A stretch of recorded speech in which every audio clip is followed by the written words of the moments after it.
Setting low on a hometown track, dust rolling up like a freight train stack. Cooler in the bed of a beat-up Ford. Crowds getting loud cause they know what's in store. Engines rumbling like a southeast storm. Another wild night where new legends are born. Grab your hat, grab your girl, feel that grandstand shake. Everybody knows this ain't no small town state. Cause we're full throttle Thursday night at them big bright lights, rubbing goals, riding high, leaning hard through every fight. From the backstretch to turn forward, fans holler for more and more. Ain't nothing beats that heartbeat racing. Yeah, this is iNRS racing.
All right, folks, welcome to the IWM broadcast network of tonight's event, which is the iNRS Coke 300 here in Charlotte. I'm Rick Souza in the booth with Jeff Neaney. We have got a barn, but just an amazing race tonight here with the iNRS guys.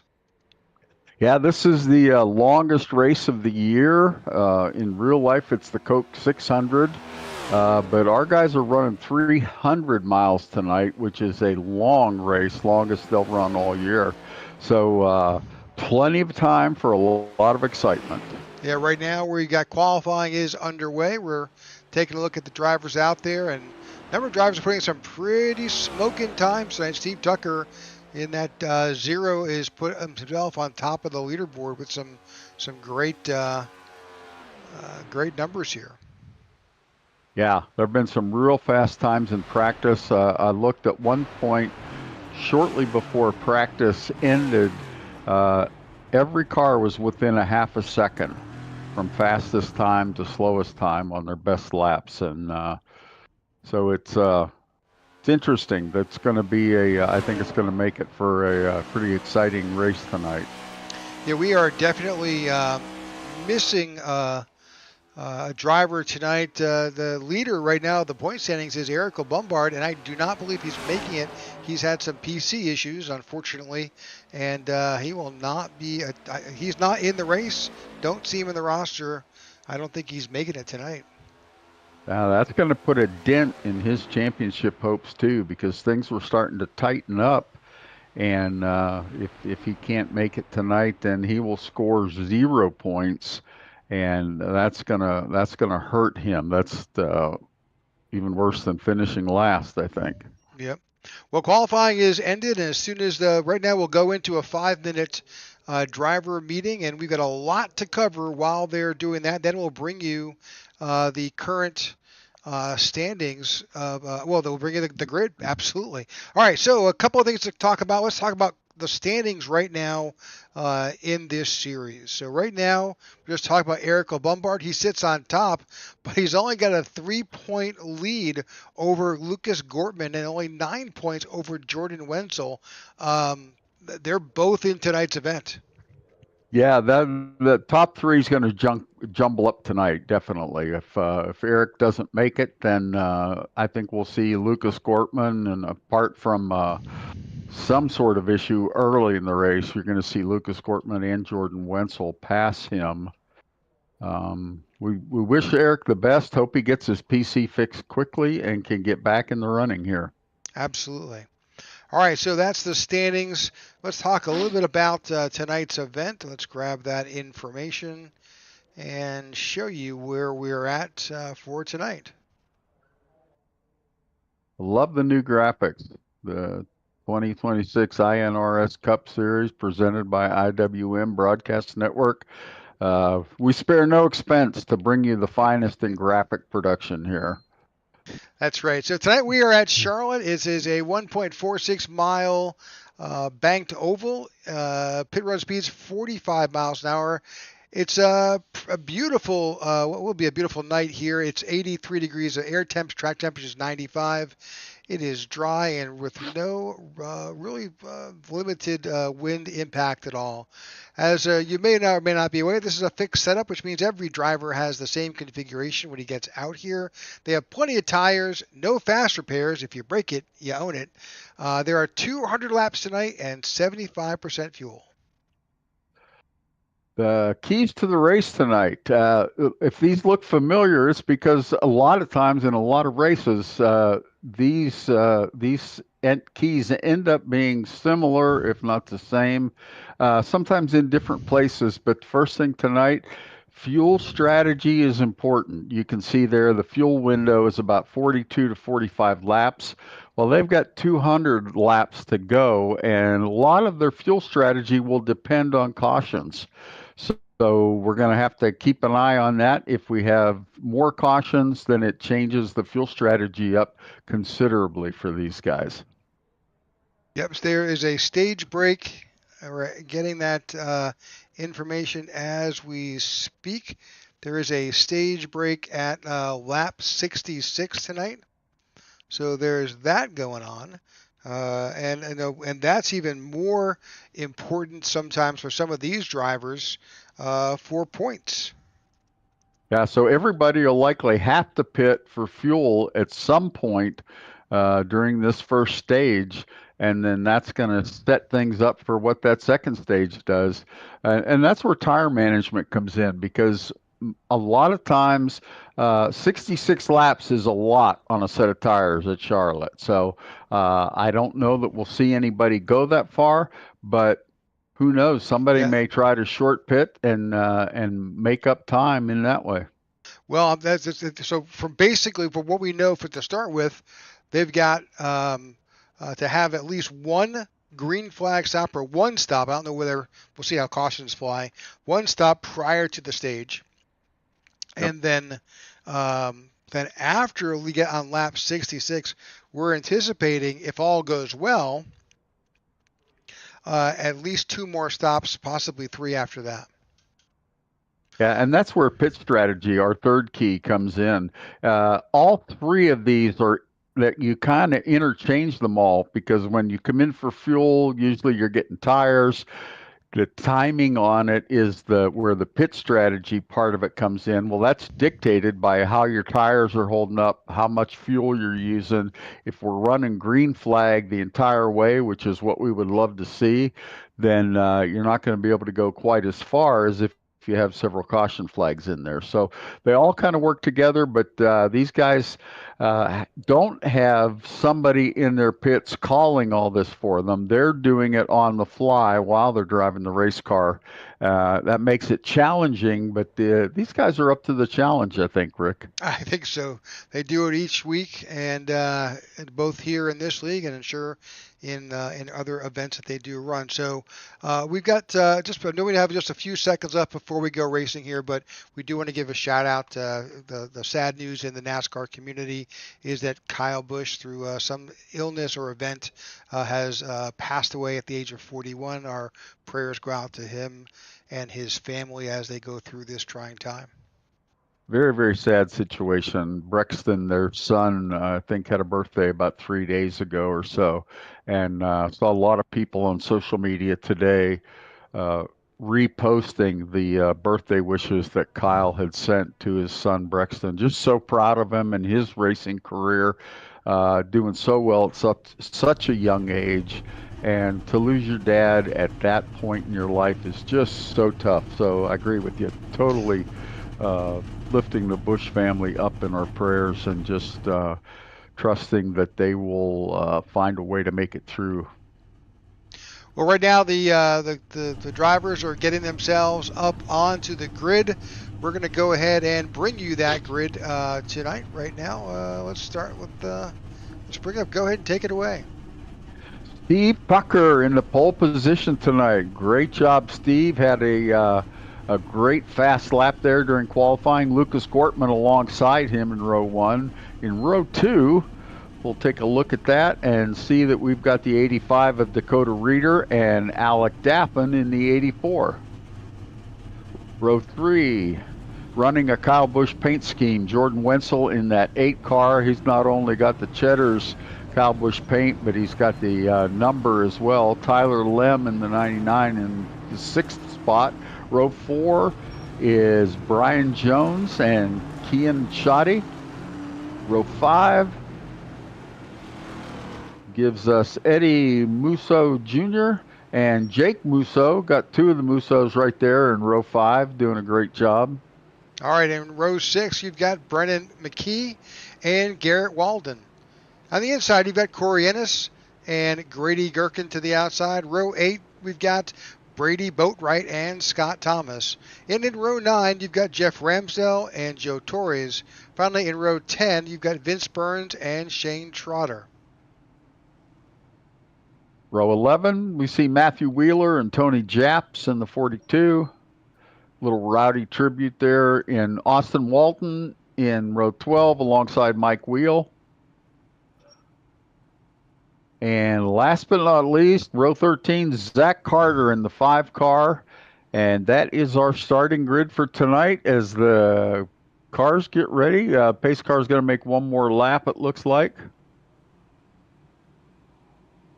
He will, yep. He'll make one more lap. And we thank the iNRS admins because they add in that extra lap for our broadcast team to make sure we can bring you all the necessary information about tonight's event. Just kind of scanning through our order, and yep, currently, unfortunately, that Eric LeBombard did not make tonight's event.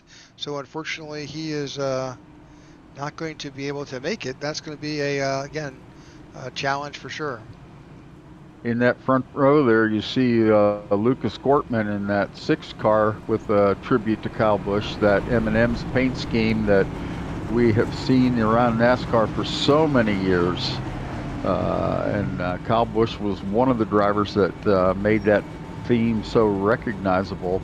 But nice job by several of these guys tonight on such short notice to put out a tribute to one of NASCAR's greats. A couple of new features you will see tonight will be the championship top 5.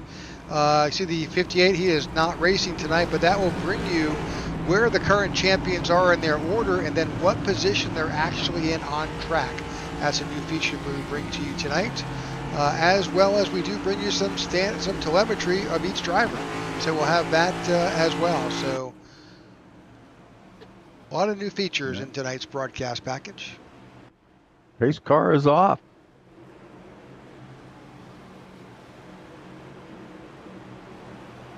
All right, we're under green here at Charlotte. 85 got a little bit bad start there, and that kind of jumbled up the field a bit. So Steve Tucker takes off on a tear. Lucas Gortman drops it right behind him. Yeah, that was a little nerve-wracking. Steve Tucker blinked out there for a little bit right before the green flag. And that made me wonder what was going to happen. But fortunately, he came back and looks to be like he's pretty solid right now. Just behind 8, 9, and 10 here, you got a number of drivers too, and we're 3 wide for a second there. You can do it on Charlotte, but you can only do it in certain spots. This is it's a wide track, but it narrows down. He's coming in and out of turn 4 and into turn The banking on this track is deceiving too. It's very steep banking in the corners in 1 and 2 and 3 and 4. I had a chance to ride my motorcycle on this track one time years ago, and I was riding at the bottom right down by the apron, and there was a guy riding his motorcycle beside me, but he was up by the outside wall, and I was looking up at the bottom of his motorcycle. There was that much of a difference. I mean, I didn't want to drive up there. It was scary.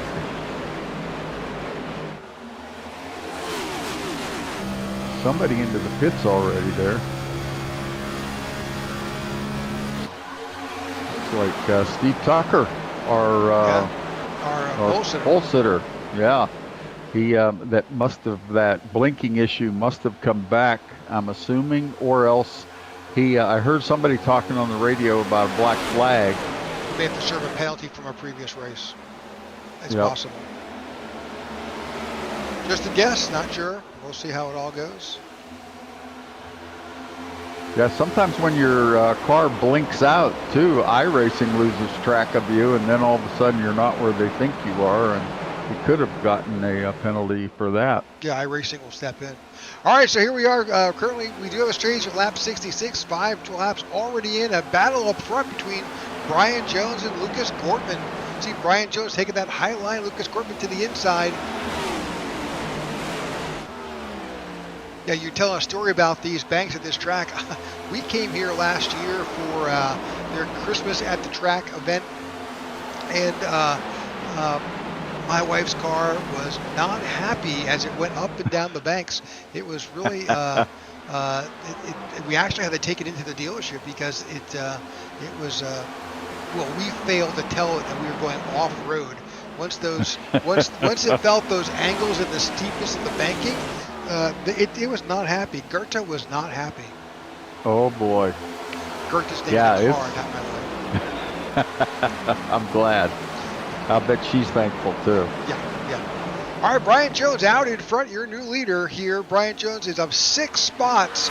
He is all the way up there and is now leading this Coke 300 here in the iNRS Racing Series. Also has the fast lap for the race so far with a 29.66. That's a very, very quick lap, up around qualifying speed. So doing a great job up there in the P1 position. Followed closely, though, by Lucas Gortman. He's only 0.2 of a second back. Then you have Alec Daffin in third, Tyler Lem in fourth, and Jordan Wenzel just traded with Keenan Shoddy. Keenan Shoddy now in P5. And that's your top 5 as they run.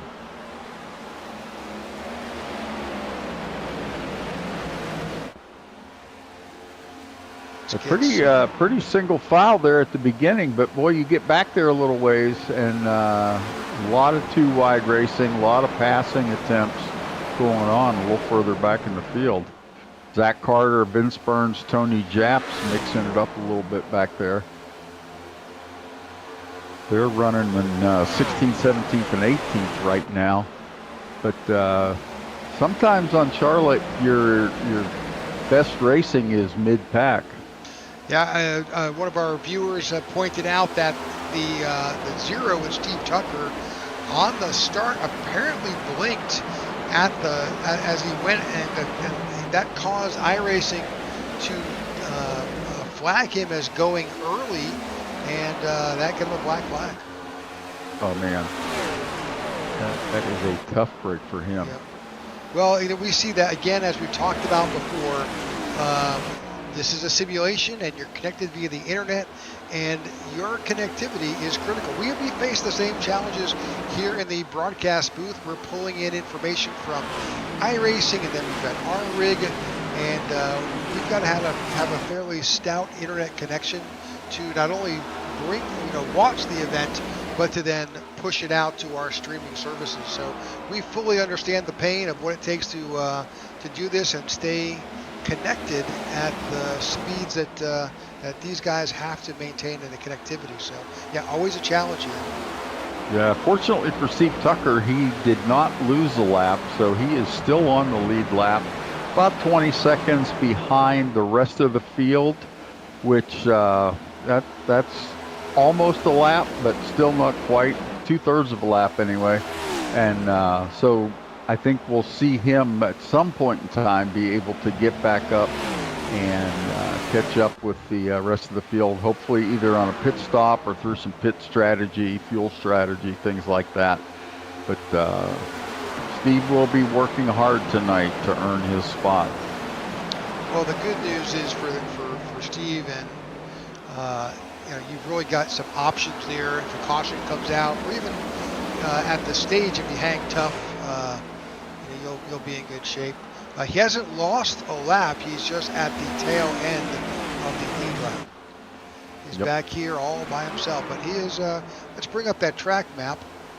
Just give you a feel for where he is. You can see he is about a straightaway ahead of the leaders, but let's bring up, do we have that data? Let's bring up last time. So you can see the leaders last time was the 30.68, and on the refresh we'll get Steve's time, 30.59. So he's keeping pace with the leader. He just needs a little bit of help from the, and there it is. Okay. Caution flies with Tony Japs. Tony Japs on track. Let's see what happened with Tony. I think Steve Tucker is the only one clapping right now, but this is a good break for him. Try to see what happened. See that tight racing back there. Oh, yeah. 42. 42 came down, it looked like. Contact. That's Tony Japs. Don't know if he didn't realize that car was beneath him.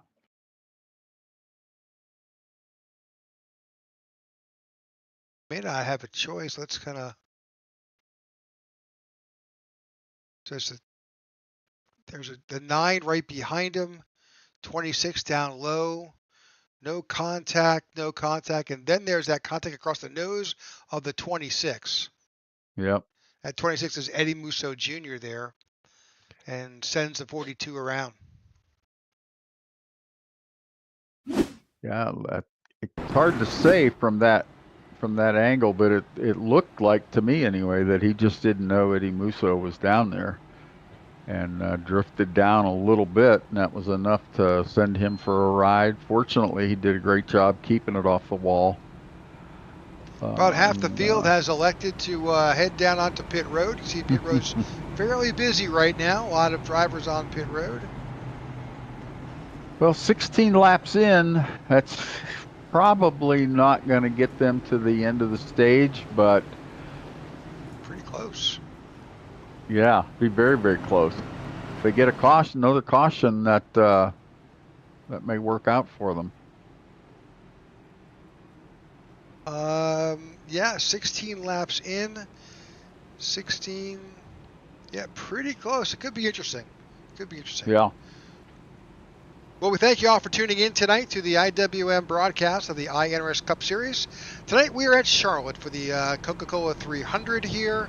Right now, let's remind you of our current points right now in this series.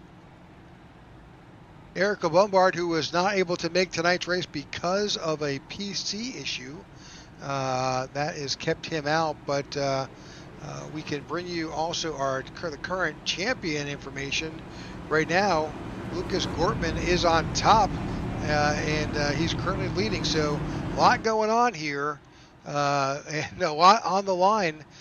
We're coming up to, well, where are we race-wise? Let's go ahead and take a quick peek at our schedule. So this race here happens to be race lucky number 13, I believe, of the season. So we're pretty much, this marks the halfway point through the regular season, halfway to the chase.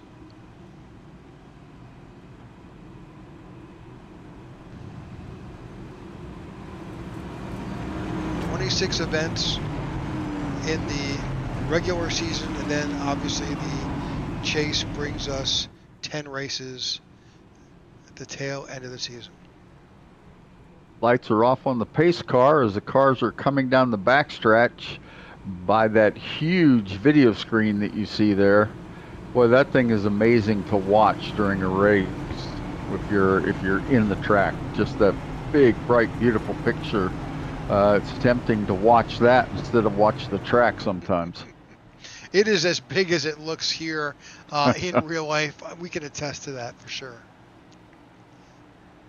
All right, Lucas Gortman's in charge of this restart. He's elected to take the outside line. He's got the 99 Tyler Lem on the inside. Just behind them, Keenan Shoddy and Jordan Wenzel on this restart. As they enter the restart zone, that's the Echo Park restart zone, and boom, great jump by Lucas Gortman. He gets off cleanly as his field rolls across. This is lap 18. Yeah, he jumps out to a 3 or 4 car lead there, and on a mile and a half like Charlotte, clean air is king. It just opens up doors for the leader to use whatever line he wants to use, whatever line his car is running best. Oops, somebody spun back here. The 5 car, is it? It's like Zach Carter spun. Let's just take a quick look at that. We stayed green, but we're watching the 5 here.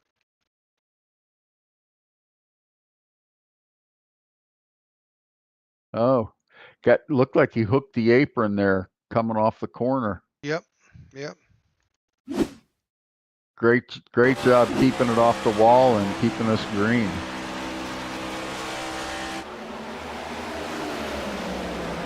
That was a great camera angle showing how close those guys run to the apron. Pretty close. And here at Charlotte, like a number of the high-banked tracks that they do run, once you're on the racing surface, that double white, that's a white line down there. It's double yellow and others, just white and others. There's a huge delta between that apron and the racing surface itself. And at this speed, getting that car, especially this Gen 7 car, getting those left side tires on the apron, you're lucky to save it. Yeah, what it does is it shifts the balance or shifts the weight of the car, and all of a sudden that left front will dip, which wants to send that right side, that rear right corner up the track. And he just did a great job saving that car. That could have been a wild ride for Zach Carter. Looking here at Grady Gherkin in the 46, also part of our champion group here.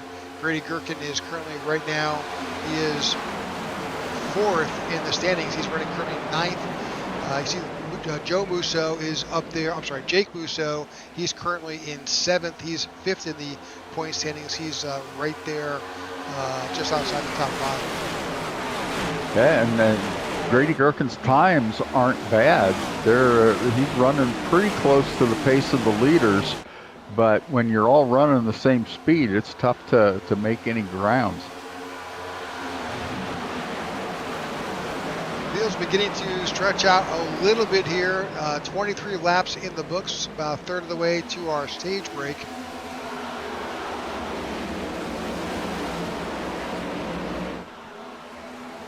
It's going to be a long one tonight, folks. Buckle up. It's going to be 200 laps here. So. Again, as this race always is the longest of the season, 600 in real life, 300 here.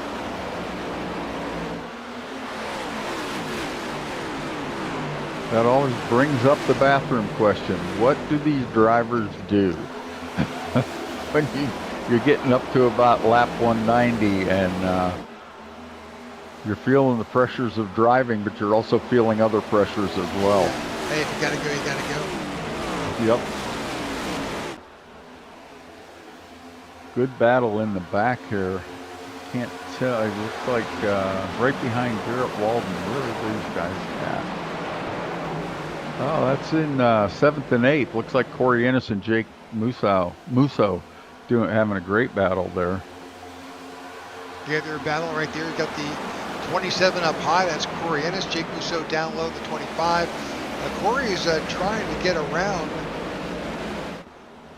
It says, well, we'll double check. With all the rowdy tribute cars here, can't be always clear about numbers. He's probably in front of what is the 43. That's Garrett Walden. All right, that is a good number. We're just double checking our numbers here. Yeah. But Yeah, Garrett Walden got around Jake Musso. And Corey Ennis is setting his sights on Brian Jones right there. Brian was out in front for a bit. Let's go ahead and look at our lap leaders tonight so far. It's been Lucas Corbin, Brian Jones for 10, and Steve Tucker until he had that blinking issue.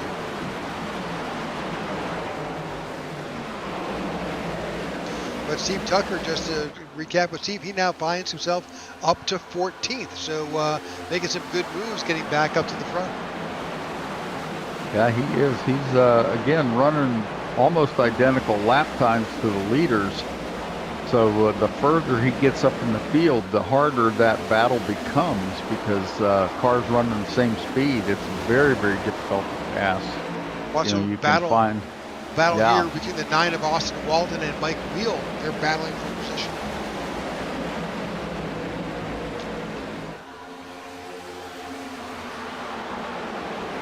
Yeah, it's good racing all up and down through the field. Mike Wheel and Austin Walton there are in 17th and 18th, but having a great battle. Just as we're watching some of these other battles up front. Yeah, Lucas Corbin's got a little bit of a gap to the drivers behind, almost just over half a second, but Keenan Shoddy, Brian Jones, they're right there battling right behind the 99. Yeah, Brian Jones has our fastest lap of the race so far with that 29.66. So he's not running quite that fast now. He's about a second off that pace, but he also has 30 laps on his tires.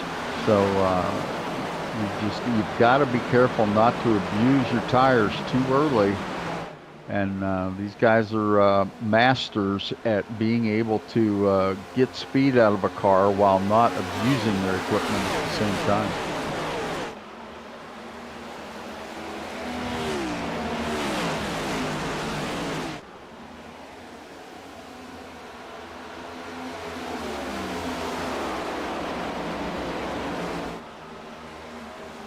Let's take a look at the top 10. Right now, you see Lucas Gortman in the lead there. Tyler Lim is in second. Following them, you've got Keenan Shoddy, Brian Jones, Corey Ennis make up the top 5. And then we have Jordan Wenzel, Garrett Walden, Jake Musso, and Matthew Wheeler and Alec Daffin make up the top 10. Good racing going on throughout. Has dropped to mostly single file, but there is some action in the back. Looking right here, you can see the 3. That is Joe Torres. He's trying to get around the 97 of Jeff Ramsell there to the inside. He's right down on that inside line, right at the apron. We're going to find some good speed here. But again, none of these drivers came in at lap 15 or so. They've got, they just came in for fuel, but a few took tires. So highlighting Mike Wheel, he took tires. And Joe Torres, he took tires as well. That does give you a distinct advantage here when you're out there against drivers who've been on the same tires for 33 laps. Yeah, we see Brady Boatwright did not take tires, did not pit, and he is slowly slipping back there a little bit. We talked about Steve Tucker a little bit ago, our pole sitter, and was making a great climb, but unfortunately now seems to be stalled out about in that 15th position. He's got, looks like about 19 laps on those tires, but he's got guys all around him on the same tire strategy. So yeah, I think actually he came in and took only fuel, so he is on. Oh yeah, you're right. Yeah, he's on old tires. Yeah, I missed that part. Only a 7-second stop. Yeah, you can't change tires in that. So, yeah, that explains even more why he has found himself stalled out. But I think he likes 15th much better than last. So, Steve Tucker making a run for it. He's got a lot of laps left in this race to be able to do it. Here's another feature. We've got that last pit stop info. You can see right there your top 15 drivers, whether they have stopped, which you can see Lucas Corbin no stop. Brian Jones, he took 4 tires. He's up to 4th. before Annis, he stopped 2 tires only, and then you can see those who took fuel only, like Steve Tucker. Yep. I love that feature. We've not. This is the first time. You've got a lot of new stuff tonight, Rick. I like it. Yeah, a lot of great. I don't take credit for it. Absolutely not. I have a great relationship with a number of just fabulous programmers out there, and the STK folks. We're able to bring you really the cutting edge of graphics, as close as we can get to what you see on Sunday. Sometimes better.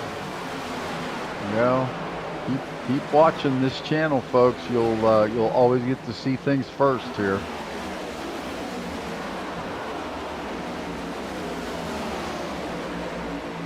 All right, there's a good battle with Steve Tucker. He's now slipped back to 16th, but he's trying to get around the 9. Back up front, all by his lonesome, lots of clean air. Lucas Gortman out in front in that M&M's number 6, but right behind, well, not right behind, but slightly behind, about a second or so back. It's Tyler Lem with Keenan Shoddy. We'll go on board with Keenan here as he's trying his best to find a way around Tyler.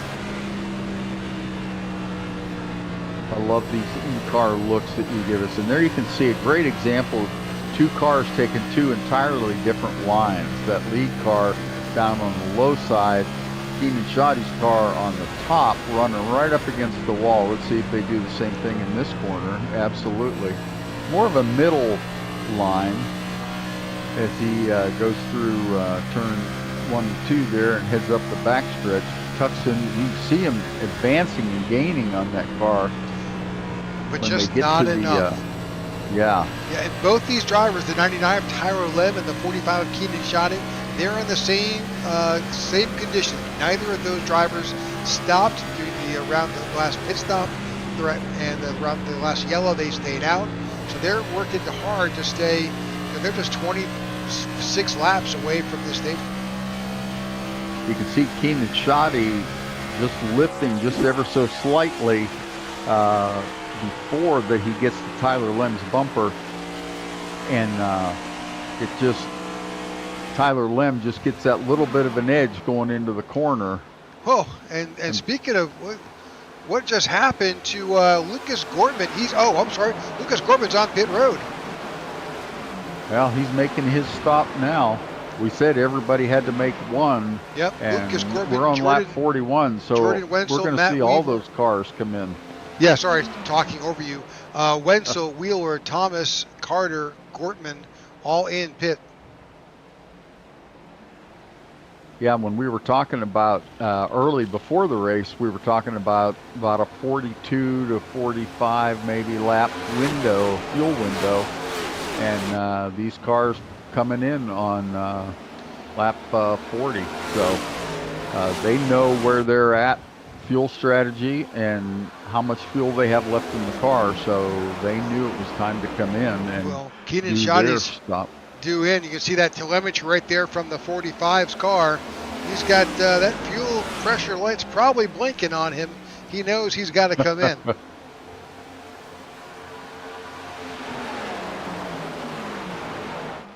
Yeah, it'd be interesting to watch him.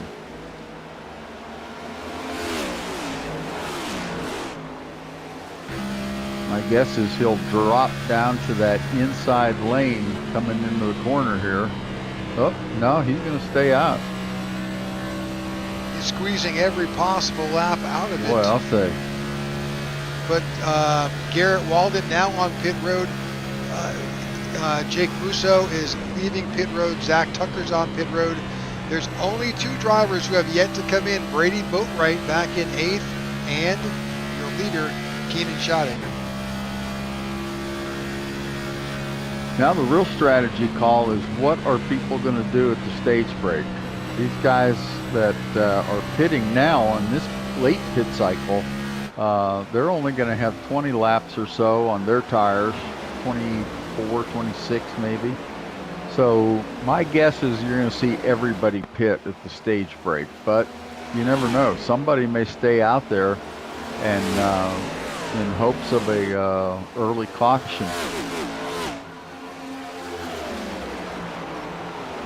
Well, number of these, the next round of, so this is the guys who have not pitted as of yet, but there's a whole other group of folks who pitted last on lap 15.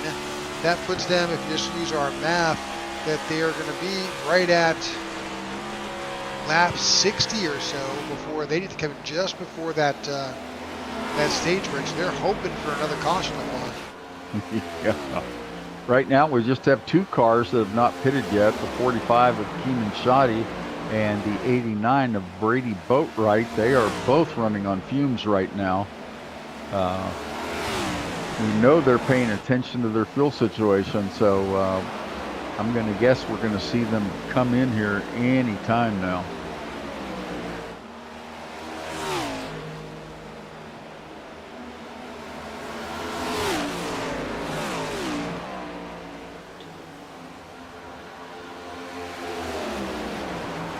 Appreciate all you folks who are watching tonight and tuning into our live broadcast. Certainly, if you get an opportunity to click that subscribe button, we would certainly appreciate you.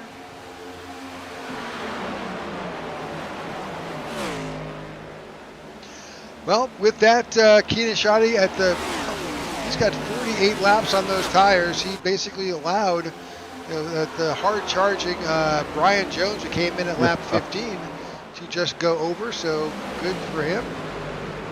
Yeah, he realized the problems he could cause himself and everybody else by trying to fight that pass off.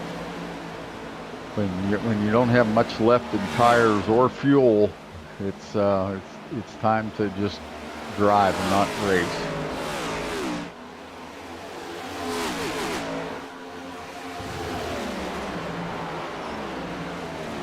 Brady Boatwright came in, lap 47, got his. That leaves Keenan Shoddy out there all alone on his strategy.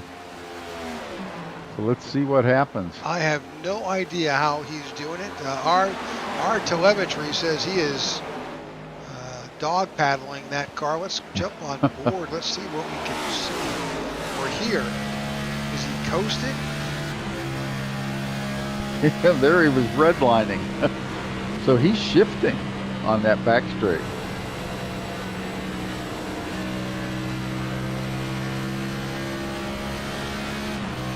Now, of course, our telemetry, we did have a caution. He probably was able to save a number of laps with the fact that we were under caution like that. Let's take a quick look and see where we are telemetry-wise here. Yeah, he's got nothing. Yeah, that red dot is smaller. That's than it. what There it we was. go. There he is. We knew that was coming. Just a matter of time before that 45 had to get on pit road. There was nothing in that tank. 52 laps he made it though, or 51, I guess. He would have pitted on the end of his 51st lap. But man, great run there by Keenan Shoddy. Well, that's good to know. So if you figure if our timing was around 45 or so laps under green flag conditions, the fact that they were able to, he was able to add another 5 or so laps to that. Of course, they're not going to run it out to complete emptiness, but there you go. All right, with that, that changes everything. Your new leader, Alex Daffin, pokes his nose out under the 4 of Brian Jones. And, of course, it's not done yet. They're side by side. Yeah, those guys want to trade the lead back and forth a little bit here.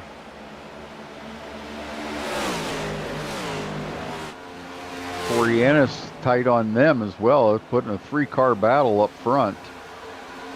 These guys have really tightened this up.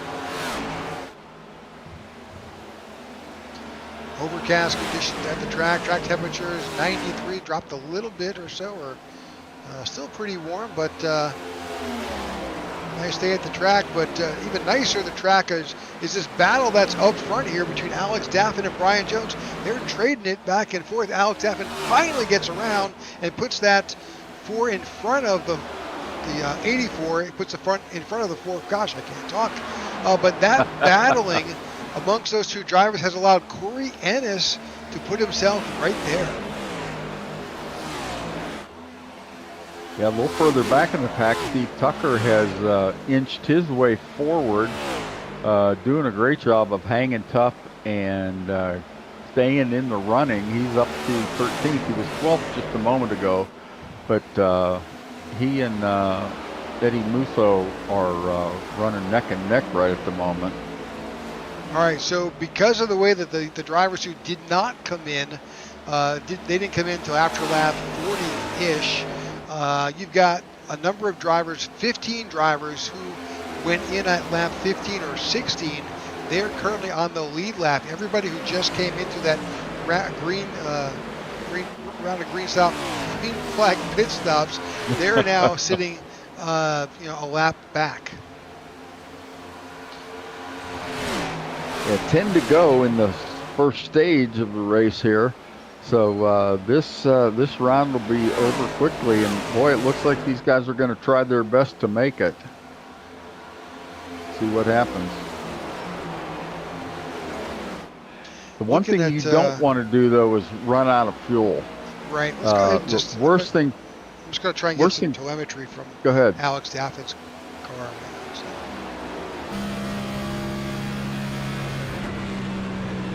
Worst thing that can happen is you run out of fuel right after you pass the pit road entrance, and then you've got to coast the whole way around the track. And you can do it, but boy, you're running really, really slow by the time you get back. And if they don't throw the caution, you're going to go at least a lap, more than likely 2 laps down. Well, it's possible for these drivers, for Alex Daffin to make it. He's got. I guess it's maybe an eighth or so of that tank. Our guess, we don't have a direct connection to the fuel in that tank, but that's our estimate based on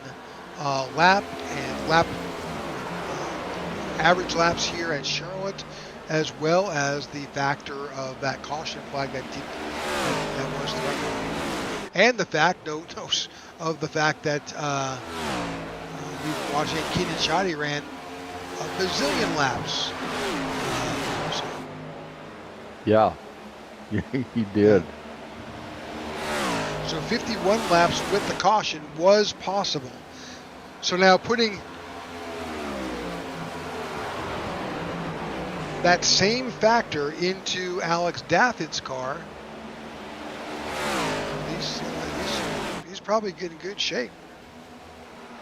Yeah, those guys you can guarantee that a lot or most of these guys on the lead lap right now, the first 15 drivers, were paying attention to Keenan Shoddy and trying to do the math in their head. They knew that he had run somewhere close to 50 laps, and if he could do it, then they could do it too. And to me, it didn't look like, when we were with Keenan Shoddy's in-car camera, it did not look like he was trying to save fuel. No. What I do see, though, is that you go to Lucas Gortman here at the track. He's that car that's highlighted in the yellow number 6. He is chasing down Alex Daffin and has almost caught him to get his lap back. So with 5 laps to go on fresh tires and fuel, there's a chance that Lucas Gortman could unlap himself. Of course, he's got to go all the way back around because he'll be at the tail end of the lead lap.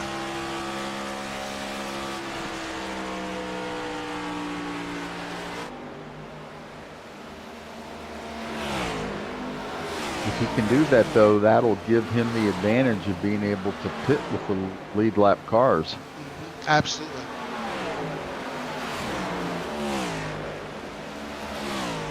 So yeah, Lucas Gortman, Garrett Walden, all those guys right there, all trying to get their lap back. Jordan Wenzel, all those guys are right there trying to chase down. But with 3 laps to go, I don't know. This is really going to be a challenge. Yeah. It's a great strategy play. The folks who are on the lead lap, Daffin, Ennis, Reeder, Jones, all those guys who chose to pit a lap 15 or 16, looks like they're going to make it to the end of this stage without having to come in. They can come in as lead lap cars. everybody else, all those guys are going to have to stay out. Oh, Brandon McKee, he's having to make it come down pit road with just 2 laps to go. Oh boy, that's a tough break for him. Yeah, he just decided he did not want to run the risk of running out of fuel. So he's going to come in and get his now. And the advantage to him is he won't have to pit on the stage break. And I think everybody else likely will, which is going to leave him out front.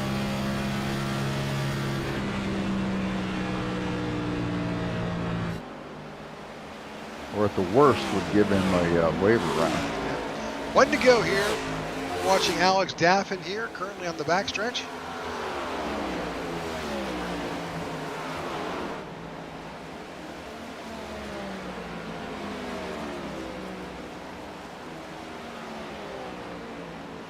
Yeah, Alex Daffin's times have not fallen off. I think he's trying to keep those guys behind him.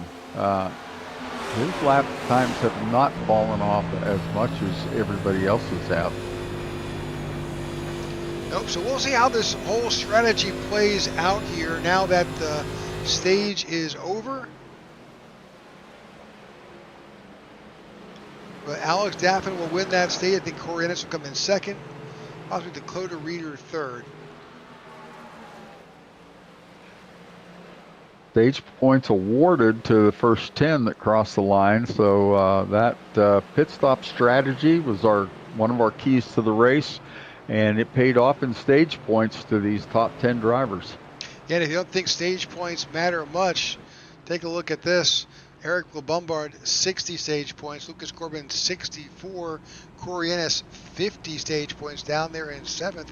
So even if you weren't finishing in the where you felt you needed to be in the race itself, those stage points pad that number significantly. Plus, there's bonus points for leading laps and winning stages. So,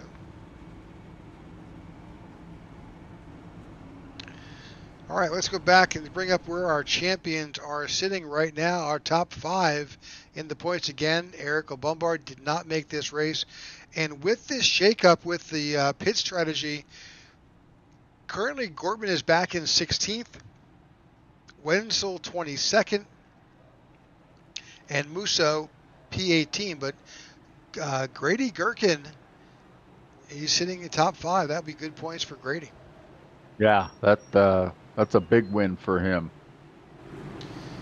All right, lead lap cars are coming down pit road. Yep.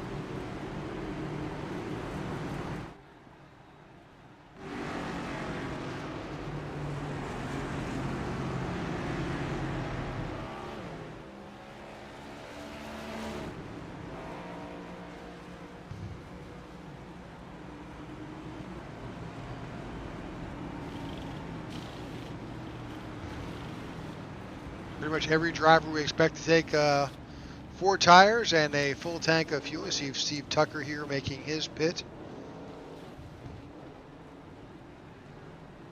And Alex Daffin down and away.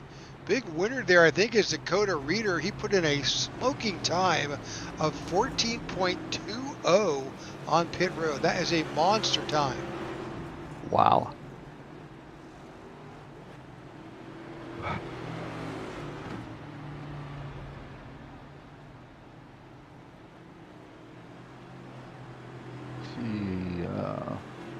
Last of the lead lap cars getting ready to come out now. Looks like those guys staying in there. Looks like Corey Ennis needed a little bit of work.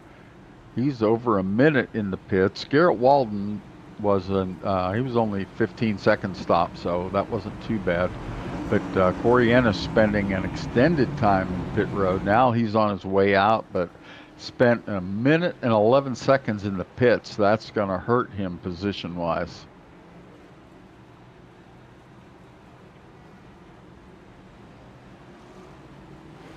Oh, to see the lap down cars all coming in here shortly.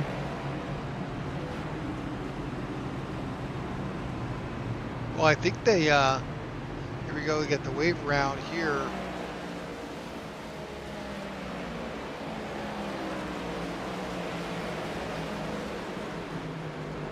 So the lights are off on the pace car. A number of drivers are trapped a lap down. Jake Musso, Brady Boatwright, Jordan Wenzel, and Zach Carter. And a lot of drivers did not pit. Lucas Gortman, Tyler Lim, Keenan Shoddy, Matthew Wheeler, Scott Thomas, Brendan McKee, all stayed out. Yep, number of drivers getting that wave around for a lap. But Yeah. so here we go. The second half of this event starts here at lap 71. We got new fuel, new tires, new leader right now out in front. Alex Daffin will be bringing this group down to the start of this race. So our pace car drops off. Alex will bring them down to the Echo Park restart zone, and then it's up to him where we go. And we are underway. Green flag flies here at Charlotte. Alex Daffin, great getaway there. Brian Jones and Dakota Reeder back here. They're side by side as this field is too wide.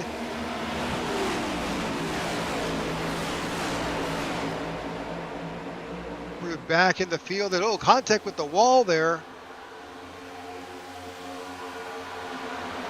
These restarts get wild. You saw them there running free wide for a little bit.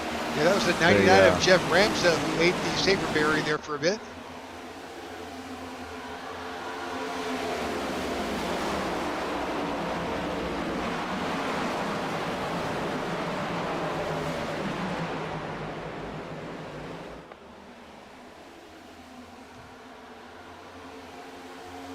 Austin Walton right there. The 96 of Mike Musso pull out not Mike Musso, jeez.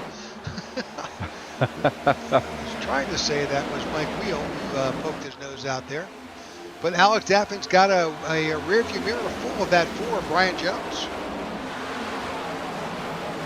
And Alex Daffin, our new fastest lap of the race on that last lap of 29.57, picked up about a tenth. So that's a good pickup at this point in the race. If you're following Brendan McKee, Brendan is now in the pits. He had a black flag. I'm guessing it was for speeding or an unsafe entry, but he's currently in the pits serving a black flag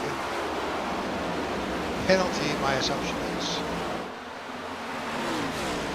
You see the advantage of new tires because the top 9 drivers all ran their fastest lap of the race on that second lap after the restart. So on the first lap, they're just coming up to speed. Second lap was the fast lap, and 9 guys ran their fastest lap. And then the next lap, we had another 5 guys run their fastest lap of the race. So new tires are king here at Charlotte Motor Speedway. Absolutely.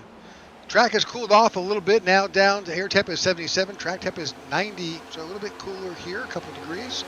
That's going to help out. A bit of grip here as we're still under overcast conditions here.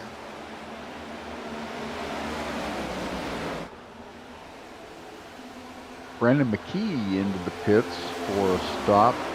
Must have got a little bit of damage there. He's been in there for an extended pit stop. Oh, yeah. Caution is out. Caution's out. Well, that is definitely going to help some folks. Yep. Caution flies. Mike Wheel involved. Not sure what happened. He's definitely going the wrong way in that 96. Looks like he's got a bit of nose damage on that car. I think he got tangled with with Matthew Wheeler. Let's just try to see what happened there.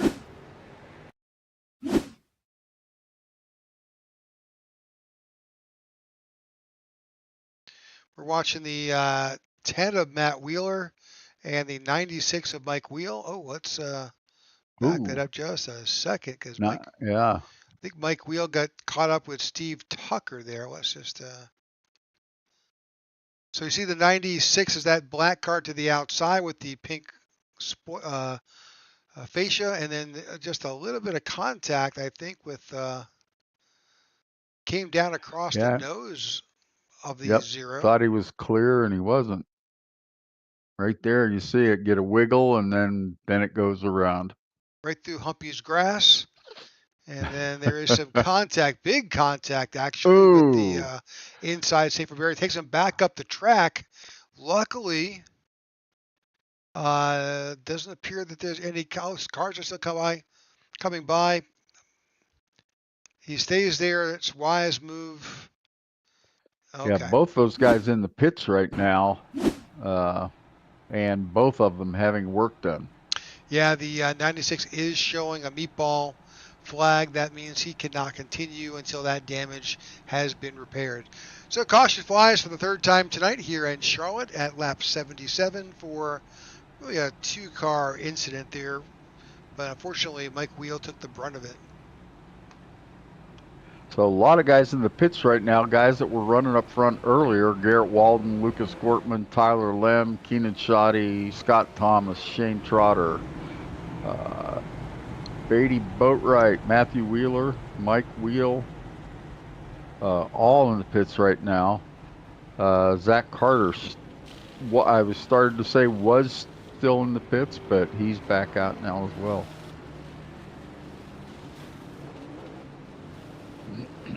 One of the benefits of a race like this at Charlotte, with being at 200 laps, 25 Jake Musa gets the lucky dog. He can head back around. Good for Jake. Just what I was saying is that it's a long race. There's 200 laps. Just stick to your plan. It'll all work out. At least that's my sage wisdom and advice for these drivers. Yeah, there's still a lot of racing to go yet. We're not even at the halfway point, so we've still got another 22 laps before we're halfway.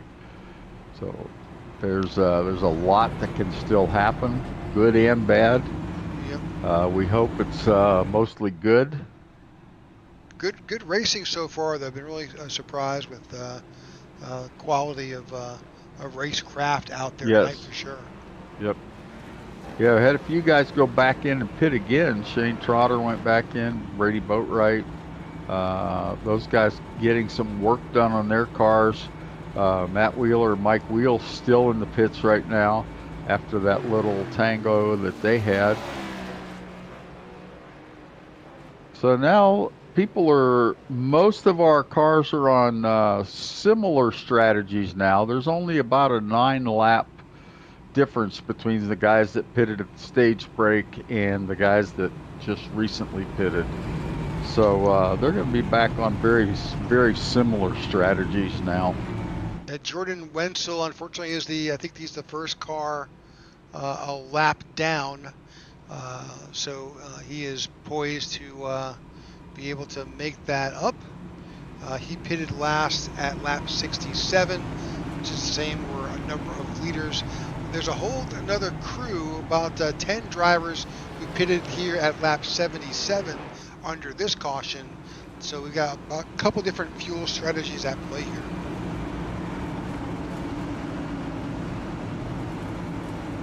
All right, Alex Daffin takes the inside line. He's got Brian Jones to his outside as they're about to enter the restart zone.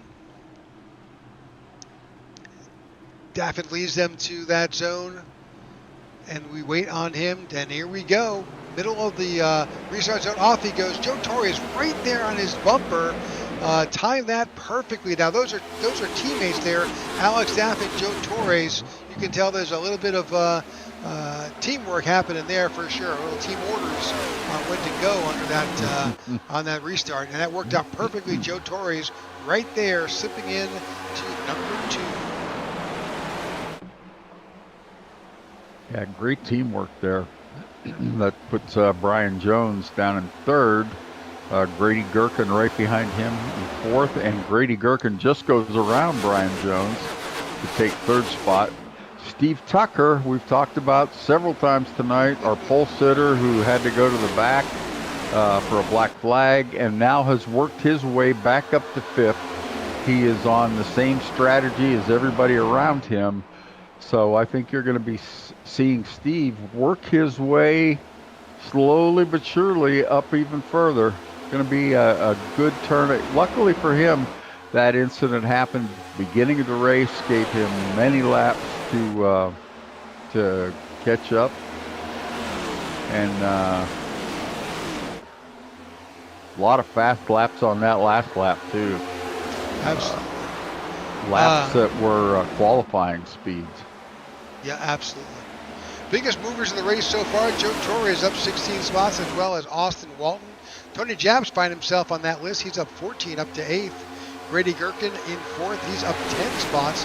And Vince Burns up 8 to 11th. Good run by all those guys.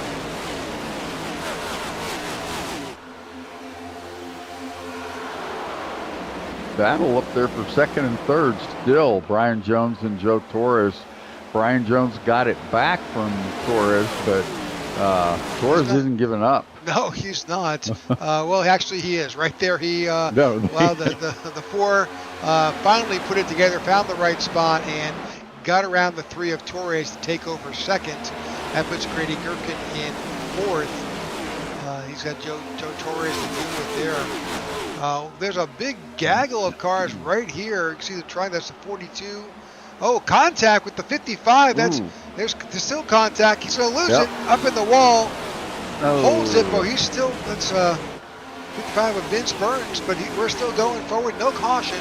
No caution. He's got some major right side damage. Yeah. I saw some fender. That right front is not turning. He has got to. He's got a meatball. Fortunately, he's coming up on pit road here, so he can get off. We can stay green. Oh, he's in turn 1 right now. Oh, yeah, I read that wrong. Yeah, he's in turn 2. He's got a long way to go to get to pit road, but he can make it. That car is significantly damaged. He may be in the pits for a while, if not for the rest of the race. Let's go back and see just what happened to Vince. If we can, we may or may not have that.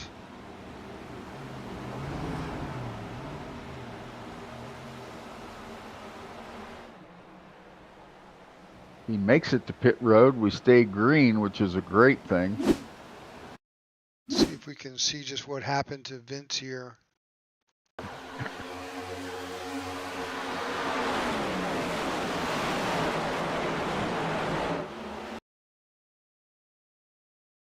There it is. Hang on, back it up. There's a little bit of contact with Gortman and the 27. Yeah, I get just a little bit of a tick on the bumper, but he's in the corner when it happens. Yeah, little tap, gets a little sideways, He's trying to hold on to it. You see that right rear is smoking. No contact, but unfortunately right up into the wall. And that has really impacted his night. Yeah, he was squirrely already, and then when you get these Gen 7 cars, when they're that close together, bumper to bumper in the corner, they can get that rear car can get very loose. All right, so the 55 of Vince Burns is on pit road. He's got significant damage to get repaired there.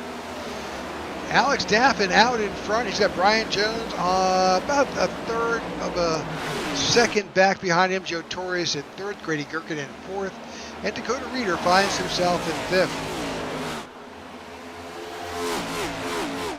Steve Tucker falling back a little bit now. Earlier he was in 5th. He's fallen back to 7th, but real tight on 6th. He's not giving up that spot. I mean, 2/100ths of a second. So he's still in the battle. I think George Wenzel was really hoping for that caution to come out. He needed that. He's right back at the tail end of this lead pack here, trying to do everything he can to get up there and get his lap back. But he's got a lot going on to try and make it up. Yeah, and unfortunately his lap times just aren't, I mean, they're not bad by any means, but they're not enough to advance on the leaders. The leaders are still running maybe a tenth faster. So he can pick up, piecemeal his way through the field, but he's got to get the whole way through to earn his lap back. His best bet is a caution sometime soon.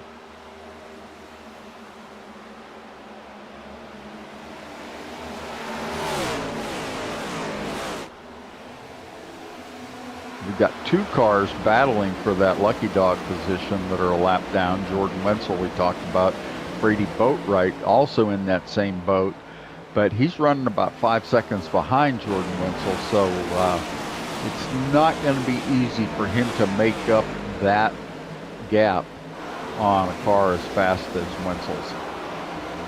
Yep, a little bit off there, but with that, let's go back for a new leader. Brian Jones has, I would say, he's poked his nose out.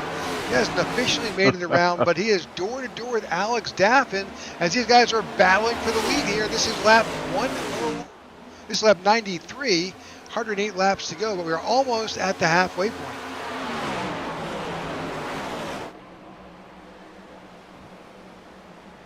And everybody else in the field loves this because these guys will run a little bit slower when they're running side by side, and gives the guys, running back there and maybe back through 7th or 8th position, gives them a chance to catch up on the leaders and get back in the fight. Absolutely.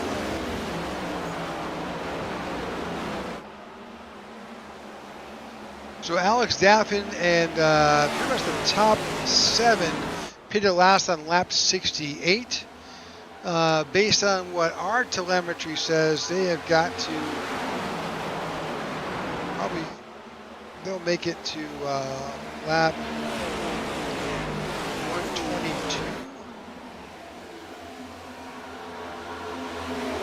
Yes, they're doing pretty well on fuel at this stage. But Brian Jones makes it around and takes over the lead here in Charlotte.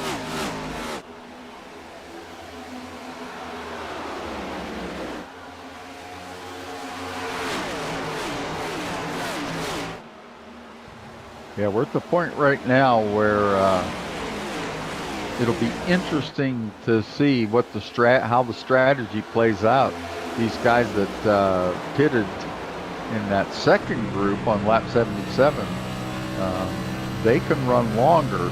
And if a caution comes out, say in the next 5 or 10 laps, what are they going to do? Are they going to pit and find themselves, on the same fuel load, same fuel, same tires as everybody else? Only difference is they're back in the field instead of running up front. But or are they going to, try and play it differently and hope that the cautions fall their way and they can get back to the lead again? A lot of different strategies to figure out here. We're doing our best to report on what we see and what we know. But Brian Jones continues to lead. Joe Torres now finds his way around his teammate and takes over second place. Alex Daffin slips to third. Randy Gerken's there in fourth with Dakota Reeder, Walton, Tucker, Gortman, Musso, and Shaw.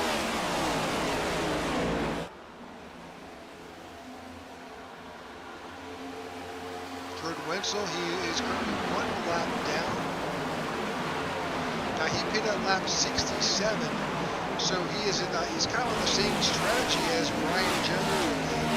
Folks on the front, he'll need to come back in the pit somewhere around lap 125-ish, based on our calculations.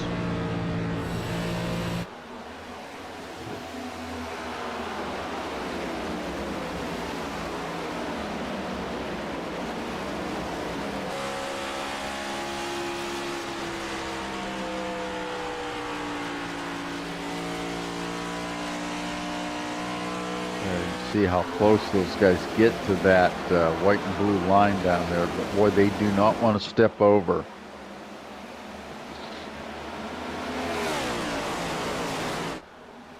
Coming off that corner, that's so tricky.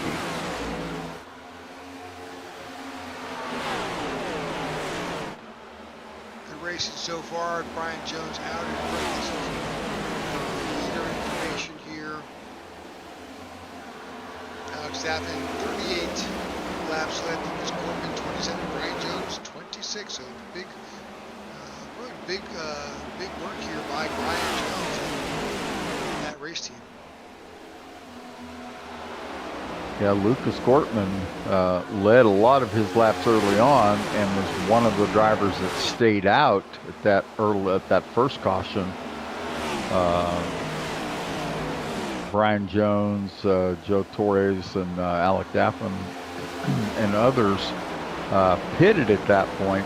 But Lucas Gortman's made his way back up to the 8th position. He's ahead of a few of the guys that have pitted on lap 68, but still has some hard work in front of him. And these next round of pit stops are going to really shake up this leaderboard, I think.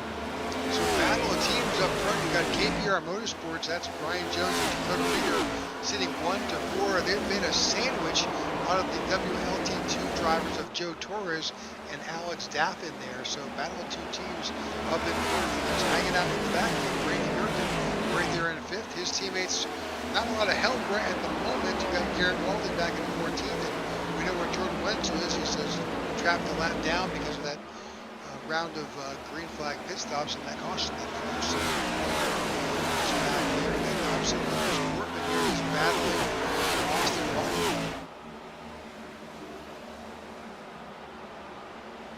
Yeah, a lot of teammates running together tonight. It's really interesting.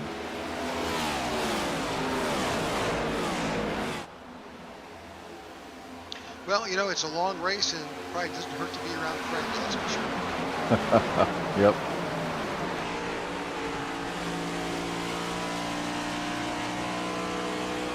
You can usually trust that your friends are going to give you a break if you need one. Well, with that, we do know from a retiree perspective that Mike Wheel, unfortunately, the 96, has to actually depart from his car, and he's loading up that car for the next race. Coming up, Vince Burns continues to make repairs right now in the pits. We'll see how that plays out for Vince. But, you know, after this, we head to National Super Speedway. So we go from a mile and a half to just run a mile track. That should be a good race too. I like that track.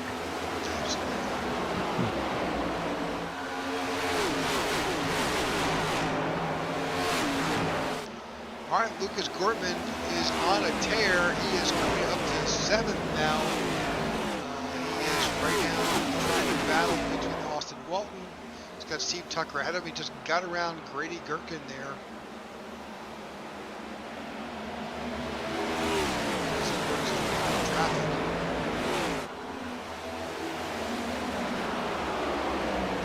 Brian Jones continues to lead here at lap 108. Some other battles here on track. Yeah, this is a lot going on here with Steve Tucker and Lucas Gortman trying to battle here. Steve Tucker's got Joe Torres on his radar right now.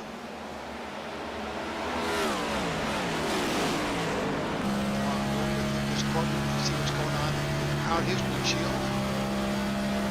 Got that Kyle Busch tribute paint there, the M&M's car.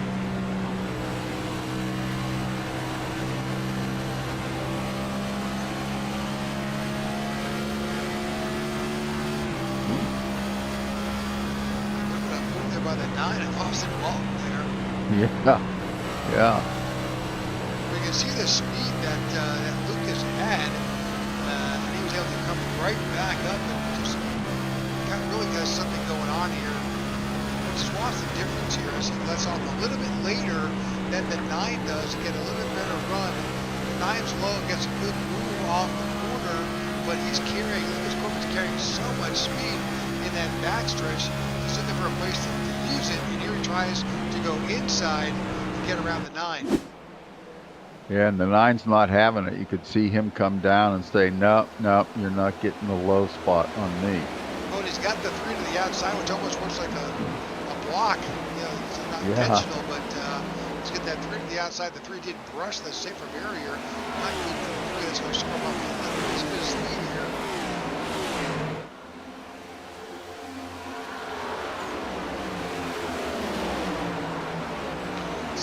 of pressure from Grady Gherkin there on his bumper as he looks to poke his nose out and get under Joe Torres in the 3. The 0 of Steve Tucker got around, and that now allows the 6 of Corker to get under the 3.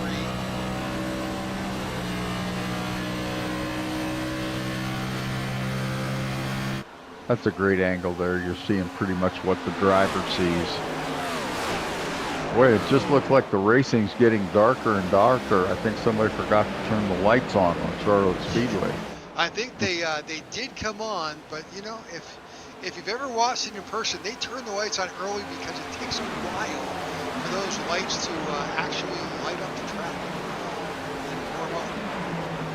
You can see as we go back down, you'll see the front stretch. You can see there's 2 sets of lights. There's the overhead ones, but then I think they were the innovation. You can see the lights on the inside. Yep.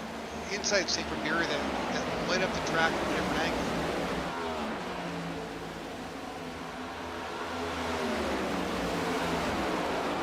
Charlotte always has been the innovation with NASCAR on a lot of these things. A lot of them were done for the what was the Winston back in the day, and a lot of gimmicks and things were tried, and they ended up becoming a standard operating procedure for NASCAR. Well, Alex Daffin has made it around Dakota Reader and is your new leader. Number of drivers, that's Brian Jones, the 4. He's undecided. He is on pit road. Here we are lap 115, so he is the first taker. But that means he'll have one more stop to go before this race is over.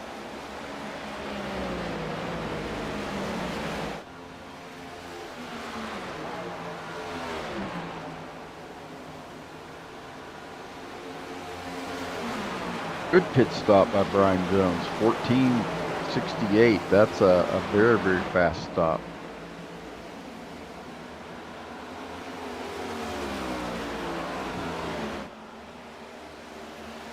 So he'll come out here. He'll be able to run, let's just say on average, 50 laps.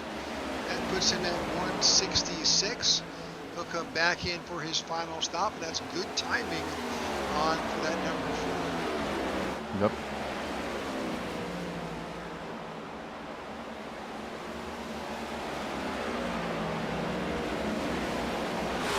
Doc Thomas and Brennan McKee also pitted shortly before him, about 4 laps earlier.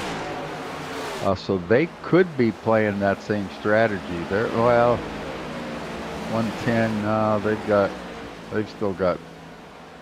What would that be? Yeah, 90 laps, so they could do it.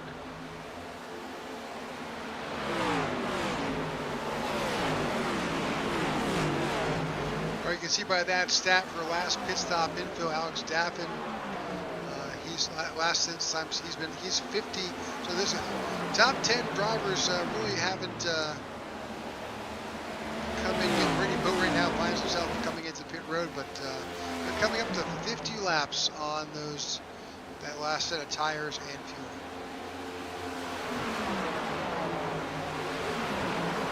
Yeah, these guys have to be on fumes now. Would we have 1 caution in that time? Yep.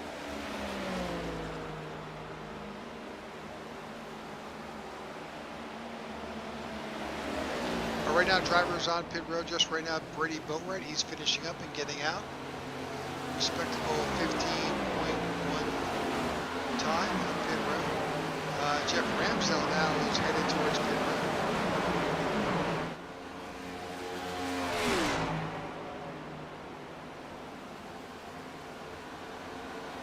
Let's go on board with see what he sees here. This gets a little dark here in Charlotte.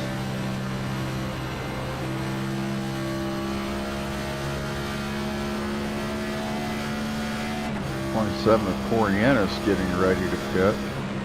Yeah, and Joe Ennis, Grady Gherkin, Joe Torres, Jake Russo, Tony Jet, a lot of drivers on pit road.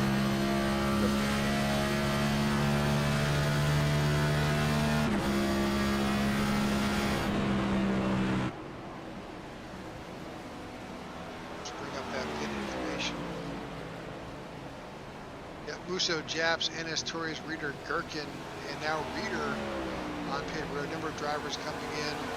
We said what, lap 125? This is lap 122. So yeah, that makes perfect sense. Yep. See where we are with Alex Daffin. Let's grab some telemetry from his car. Oh yeah, we expect Alex Daffin on pit road momentarily here.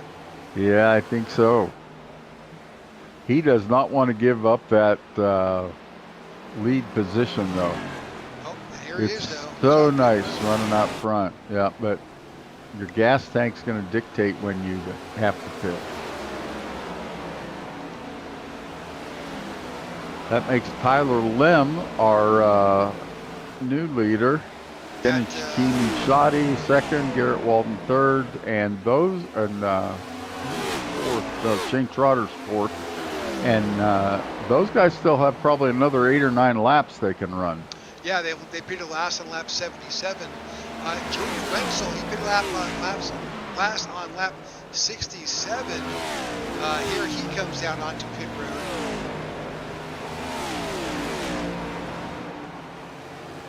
Along with Shane Trotter and Keaton Shoddy, Eddie Musso, all on pit road.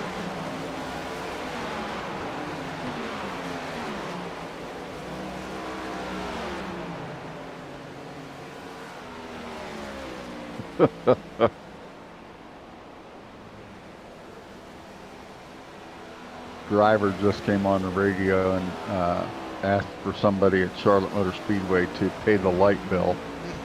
It's getting dark for these drivers out there, just like it is for us.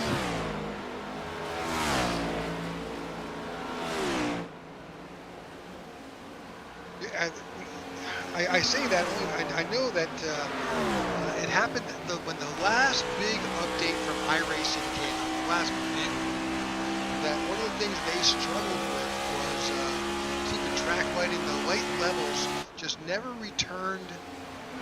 And you know, maybe it was this is the current light level versus what they had before. I don't know, but it's definitely not as bright as it used to. Yep.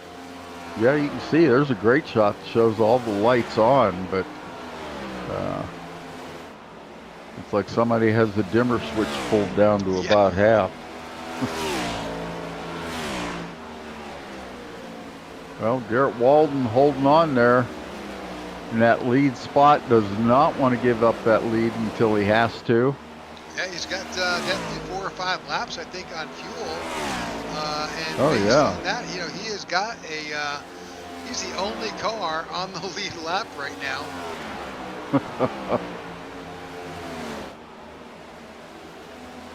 And with him not coming in, that got Jordan Wenzel down 2 laps. And that's not good for Wenzel. He needs that driver to come in so he can be the lucky dog. Yeah.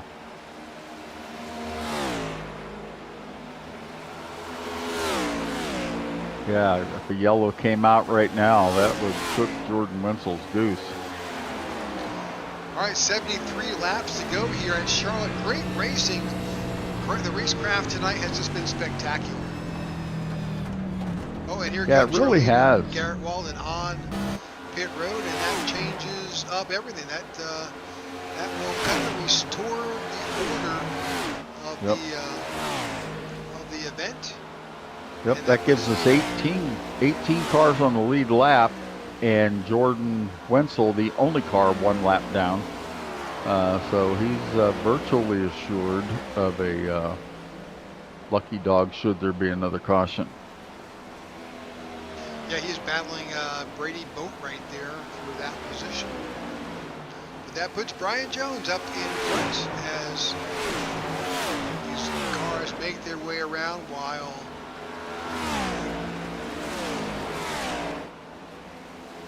Jordan Wenzel battling for that lucky dog. He just, through circumstances found himself that lap down, and he's running speeds comparable with guys running up front. His lap times are good, but he's got to be able to get that lap back, and that's what he's having trouble with. Like that time, his last lap was a half second faster than our leader, Brian Jones. Oh yeah, absolutely.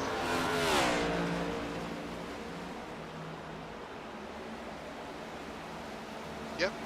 Jordan just needs a little bit of just keep doing what he's doing, and a little bit of luck, and it may all just play out where he wants it. Yep.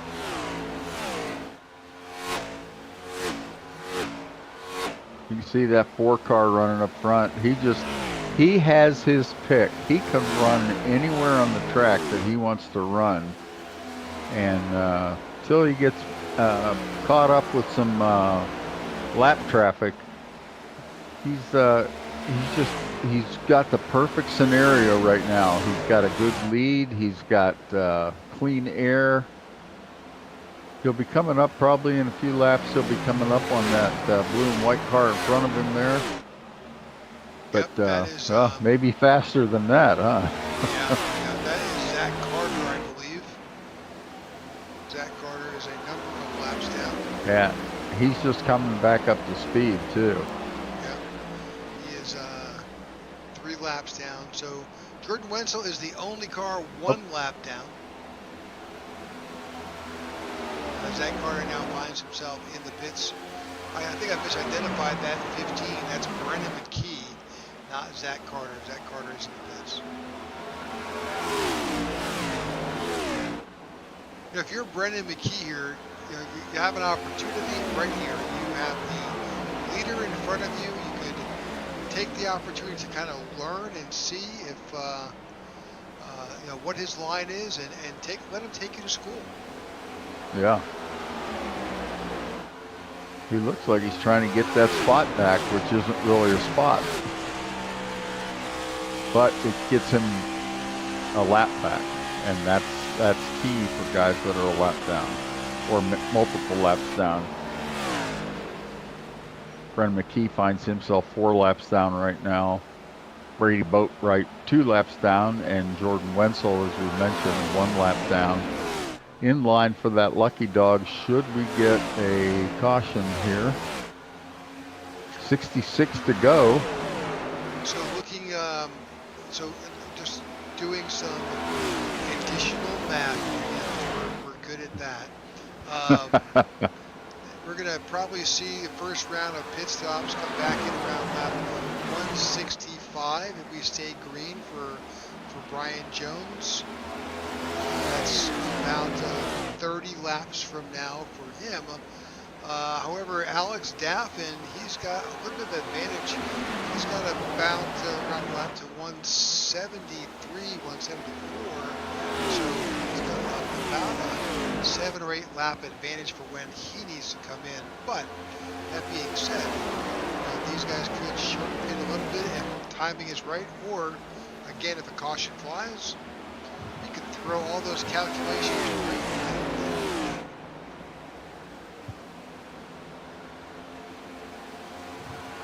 Tires have not come into play as much as I thought they would tonight. Yeah, we don't have any access to what their tire telemetry information is, tire temp or tire wear. All we can do is go on what we're seeing, but these guys are able to run that full fuel tank down. They've got plenty of tires, but they're able to, run this car around. So I guess between let's bring up the weather information, see if we've got any more.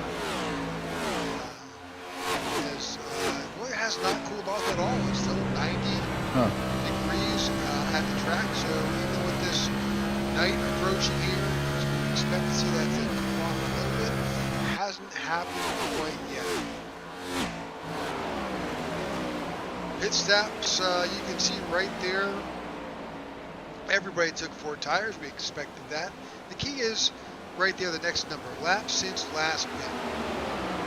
As those begin to wind up again, they're about halfway for Brian Jones, but the rest of the crew, they're only about a third into their stops.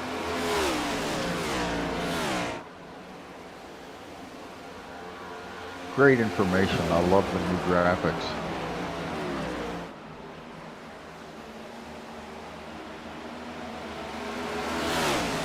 Alec Daffin now getting right up close to the bumper of Brian Jones. trying to make a run for it here, trying to sneak, taking a look on the inside. Gets out from behind that lead car when they get in. Whoa, that was close. Gets out behind him, goes down low, drops down low, and is going for the pass on the backstretch. Here we go, Alex Daffin up under the 4, Brian Jones.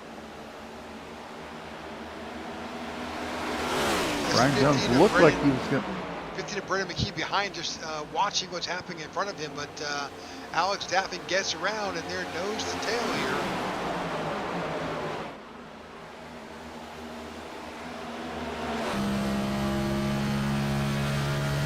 And Alex Daffin now in control of this race. Great shot there from Brian Jones. Alex Daffin just got away, didn't he? Yeah, he did. He had a good run and took complete advantage of it. Now you can see it's Brian Jones having a little bit of trouble catching back up to him. That front car of Alex Daffin is able to get back to the gas just a little bit quicker in the corner. Watch on this exit up here. So Alex Daffin up front just tapped the safer barrier on exit. That's good for Brian Jones. Yeah, he wasn't able to do it that time. Let's see if he can do it down here in 1 and 2. Brian Jones got the 46. He's got the 46 of Grady Gherkin right there. That's the 15 of Brendan McKee. Brendan's a few laps down, but he is up there running with the leaders. Yeah, that's giving Grady Gherkin an opportunity here. The 15 was in the 4s, running the same line as the 4. 4 just tapped the wall. Yep, again, that's twice in the last couple of laps.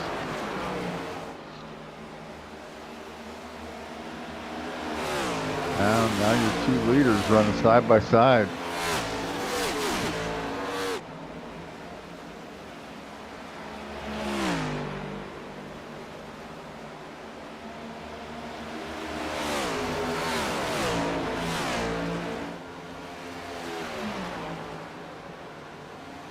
Yeah, that 15 of Brendan McKee's 3 laps down.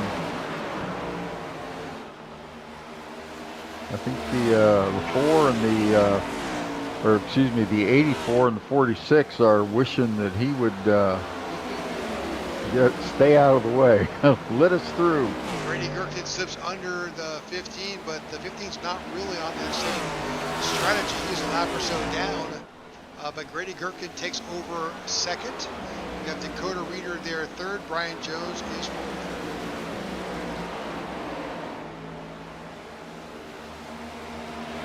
All that battling with the 15 has kind of allowed Alex Daffin to stretch out to nearly a full second between himself and Grady Gherkin.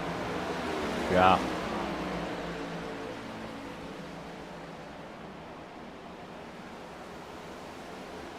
So the 79 He's of Scott still in Thomas in the pits.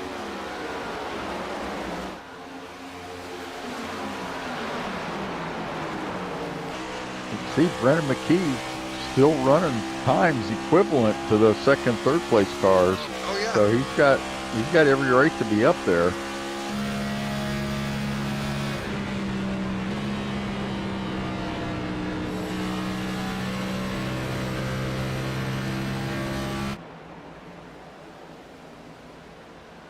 Alex Daffin, Grady Gherkin's closing the gap. He was back almost 0.9 tenths back.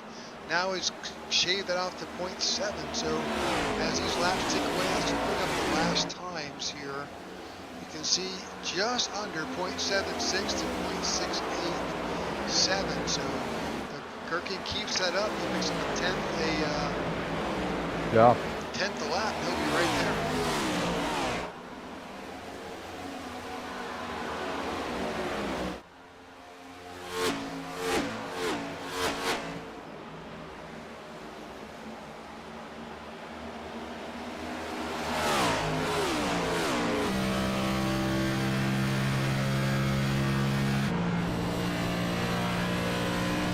52 laps to go here with Alec Gaffin in the lead, Dakota Reeder in second, Grady Gherkin in third, Steve Tucker in fourth, Brian Jones in fifth. We've got Lucas Gortman in sixth, Austin Walton seventh, Keenan Shoddy in eighth, Tyler Lim in ninth, and Joe Torres in the top 10. Bring up those This race has been. stats. I'm sorry. Go ahead.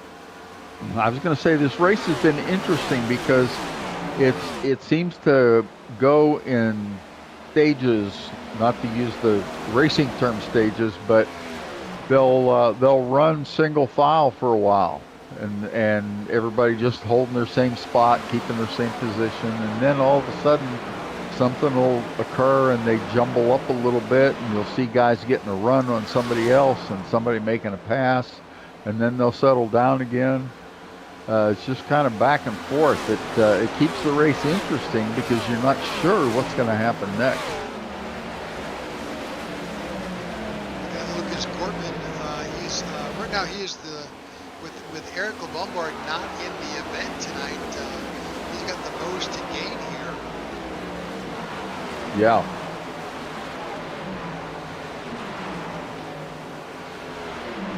He's currently showing sixth. That's where I think you see Jordan Wenzel realizing his time is running out to get his lap back. And he needs to do that in order to work his way up and take more advantage of Eric Lombard not being here as well. So with this race just about 3/4 over here, 48 laps to go. Stories we're following here is how our champions are doing. And right now, for the most part, doing fairly okay. See, right now Gortman is currently in sixth. Wenzel who's third at the points, is way back in 18th, but he needs a caution to come around. Grady Gherkin in fourth. He's doing awesome tonight. He's going to in P3. And then Jake Musso in the 25. He's currently showing in P10. Good position for him as well. So we'll see how this all shakes out. There's still 47 laps to go.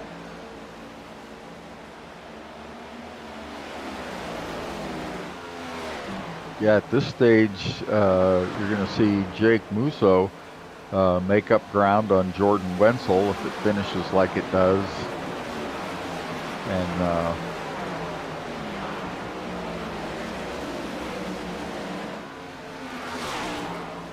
so we talked about at the beginning of the race what our keys were tonight. You definitely see that we were definitely looking at fuel strategy, tire management, and pit strategy. Well, I think we are absolutely right on here. All of that we're seeing tonight unfold in tonight's event. yeah, we really are. And they like we talked about pre-race, they go so hand in hand. Your fuel strategy is dictated somewhat by your tire management and a lot by your pit strategy. Tire management is dictated. You don't normally come in just for tires. You're going to work that with your fuel strategy, and those are both dictated by pit strategy. So they work kind of together and kind of independently. But the amazing thing to me is the drivers and the fact that, you know, on a NASCAR team you've got a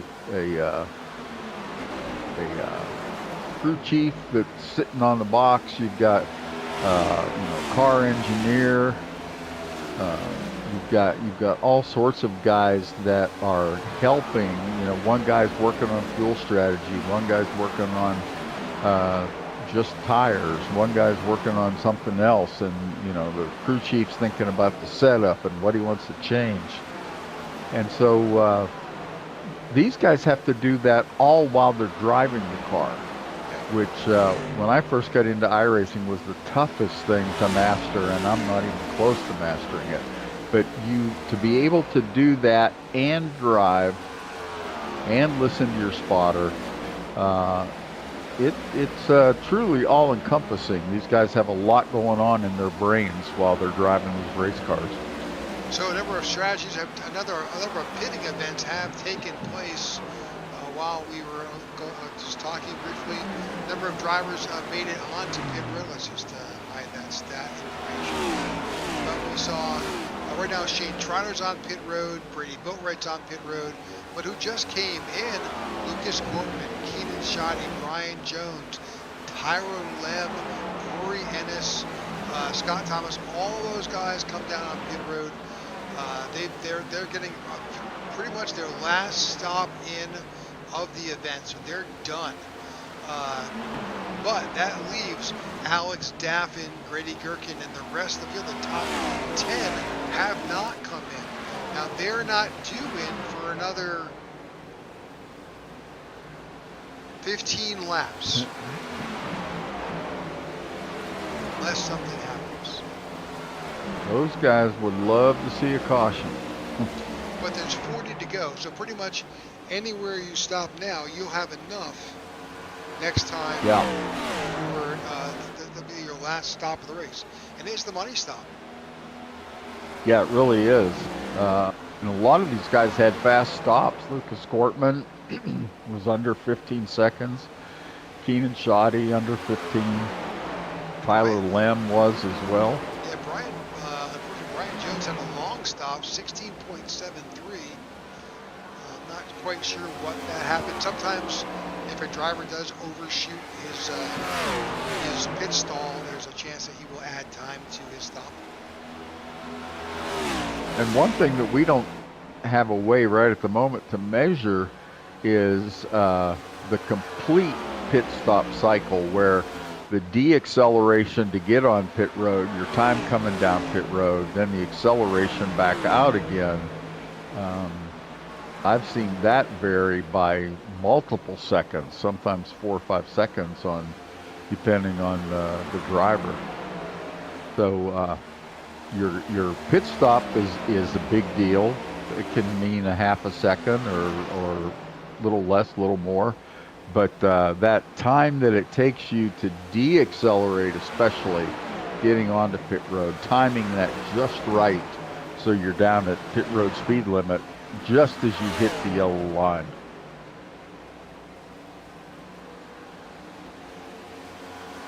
All right, folks, we thank you for tuning in to the IWM broadcast of the iNRS Racing Series. We are here tonight in the Coke 300. We've had some great racing tonight. There's 37 laps to go. A lot of green flag racing. Just a handful of cautions have flown tonight. Trying to knock on something wood, not to jinx ourselves. Take this opportunity, if you haven't yet, to click on that subscribe button. Join the IWM broadcast family. We bring you great racing on Wednesdays and Thursday nights, all the way through the Cup Series. The leagues that we cover, specifically this league, does every race that you see on Sunday. They do it the Thursday before. A little taste, a little preview of what you're going to see, what you'll see on Sunday. So great racing here with these drivers. And I'll just throw in a little plug for the race you do on Wednesday nights too. Some great drivers in that group, and they are a week behind as far as what track they are on. They're running a week later than what this group is. So tune in on Wednesday nights for some more exciting racing. All right, number of drivers on pit road. Steve Tucker and Jake Russo both on pit road. Grady Gherkin just leaving pit road. Jeff Ramsdell on pit road. That leaves, again, about 5 or 6 drivers who have yet to make their stop. Let's bring up the telemetry that we've got on Alex Daffin here. He's coming down towards the end. At this point, it really doesn't matter what you've got in the tank. Oh, here we go. He is hot on pit road. Oh, he taps the wall. Oh! He's going to get a black flag for that. Oh, and then he spins. Oh, dear. Horrible situation for Alex Daffin. Oh, my gosh. He came in way too hot on pit road. Hit that safer barrier on the inside. Out of control. Hit the pit road safer barrier. He is going to be held for 40 seconds for sure for a penalty on that. So now that puts Austin Walton out in front.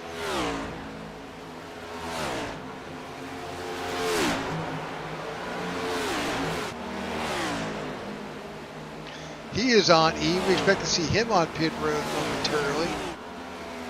Yeah, Joe Torres is in, so that leaves Austin Walton and Garrett Walden. And those guys are going to have to pit again. So that's going to put Lucas Gortman back up front when all this shakes out.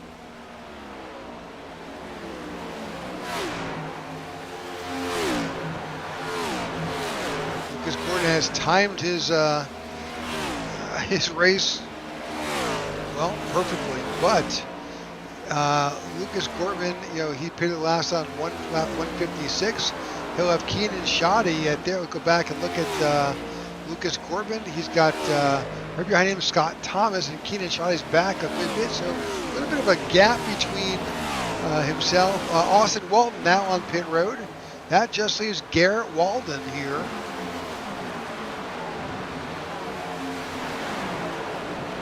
In the 43.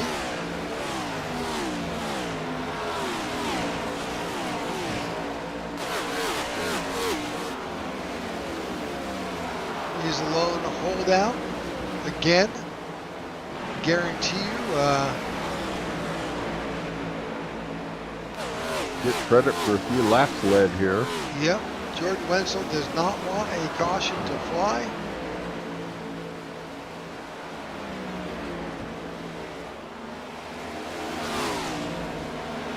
But that may have jumbled up. We'll see how this all plays out with Garrett Walden. We expect him in pretty soon. A number of drivers have unlapped themselves as they get around the 43.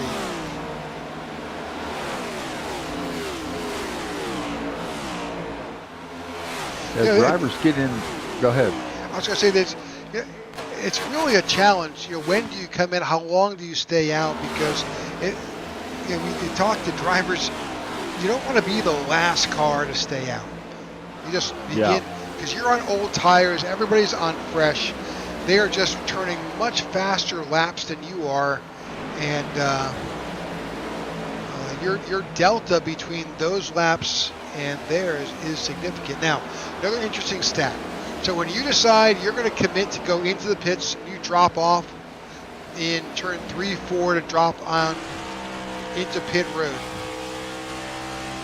By the time you get off of the track onto the entry into pit road, get your service done and get off, it's going to cost you about 43 to 44 seconds. Could be less, could be more, but that's the normal, that's the average there with the 4-tire stop. Well, an average lap around this track is around 29.9 or 30 seconds. So going on pit road, you've got to really take care of yourself. Now, that being said, you see Garrett Walden, he's got about a 27-second advantage over Lucas Gortman. So he needs to get off onto pit road, and he'll come back out somewhere mid-pack. But he's got to get service at some point. Here he comes.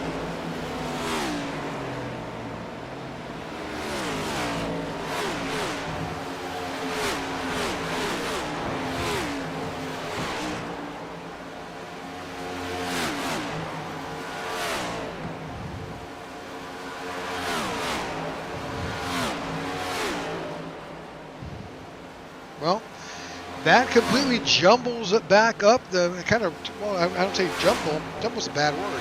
Really, it's more about it kind of resets where we're at here. That brings Lucas Gortman back to the lead.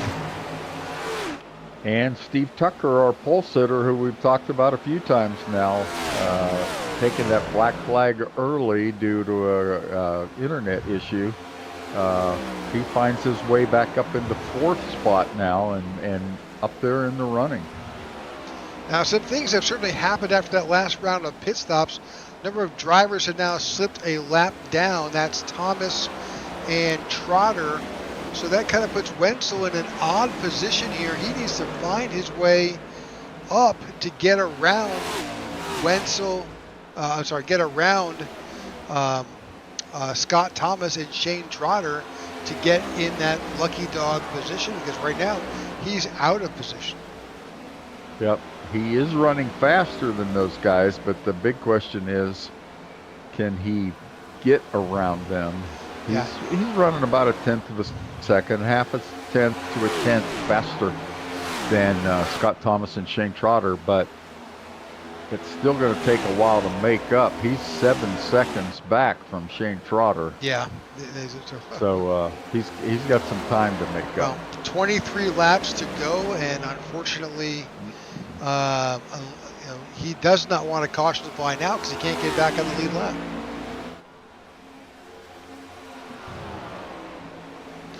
Right now up front, you've got Lucas Gortman and Dakota Reeder battling it out for number one here.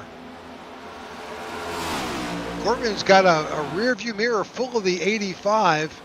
Dakota went in about 10 laps later, and he's just a heck of a run in that 85. He's trying to take that lead away from the 6. Yeah, he makes a great run on the low side of the track, but that momentum that Lucas Gortman has on the outside just seems to carry him enough that he's not giving up that lead.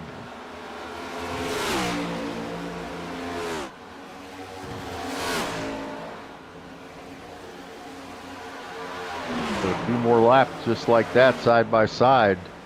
Oh, and it didn't take any time at all. Wow. All right. Almost looked like Lucas Gortman lifted a hair. Yeah. Dakota Reeder, your new leader here with just 20 laps to go. Yeah, Lucas Gortman may have decided, hey, I've still got 20 to go. I'm going to save my tires and make a run at the end.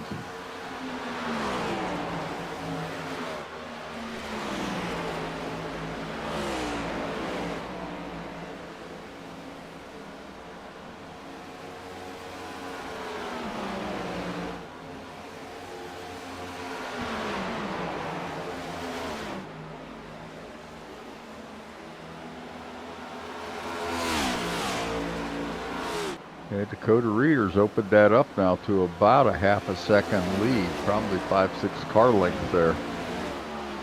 Steve Tucker's made his way to third, got around Keenan Shoddy.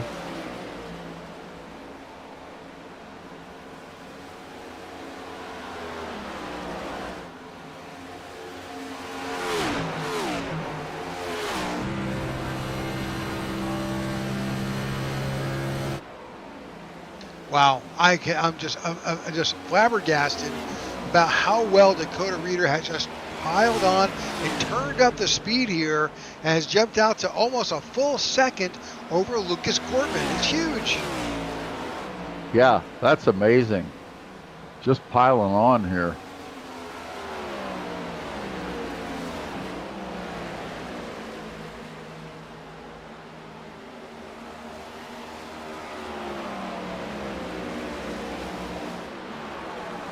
That 85 car may have been saving his stuff and decided it was time to go.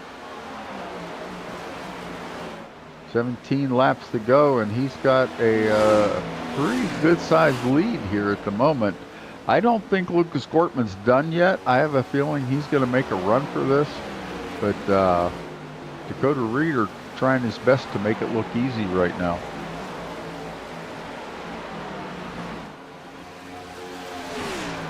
Reeder just getting out there, just almost like I said, 0.9, 0.86 ahead of Gortman as these laps continue to tick away. Now just 16 laps left.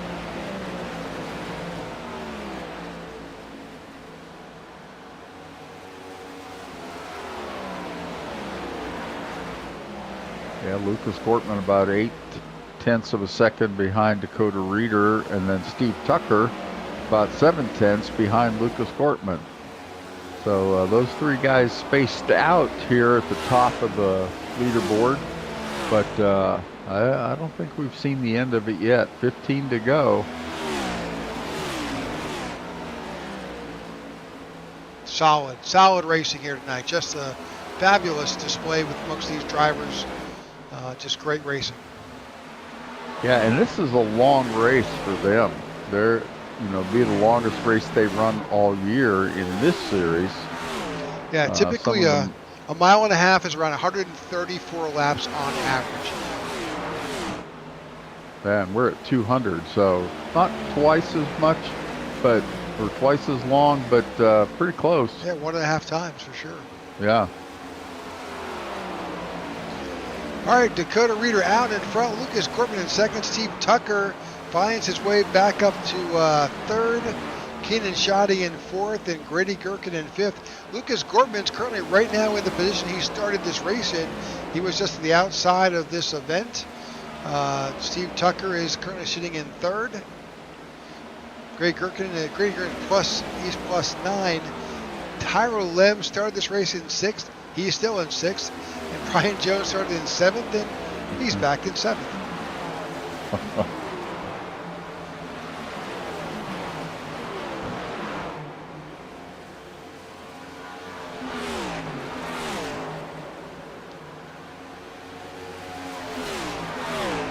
Dakota Reeder working his magic to try to get around that Skittles car in front of him as cleanly and quickly as possible.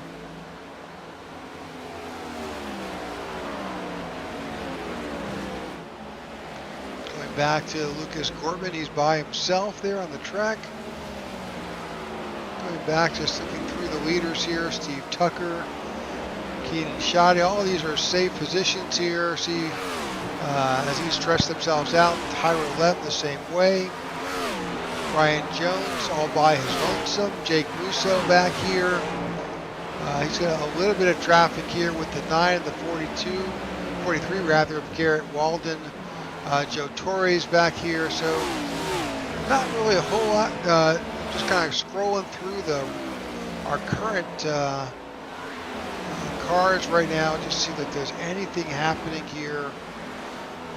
Really, right now, unfortunately, without an incident happening, Jordan Wenzel and Shane Trotter did make it ahead of Scott Thomas, but Jordan Wenzel has got Shane Trotter in front of him, and he's not going to get by him with 9 laps to go.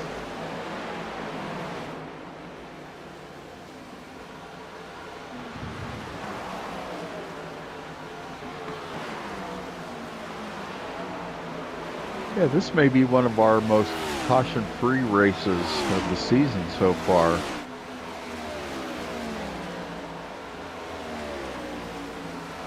And 43 making a run back there, passing that one car of Shane Trotter, who is a lap down, but showing good speed.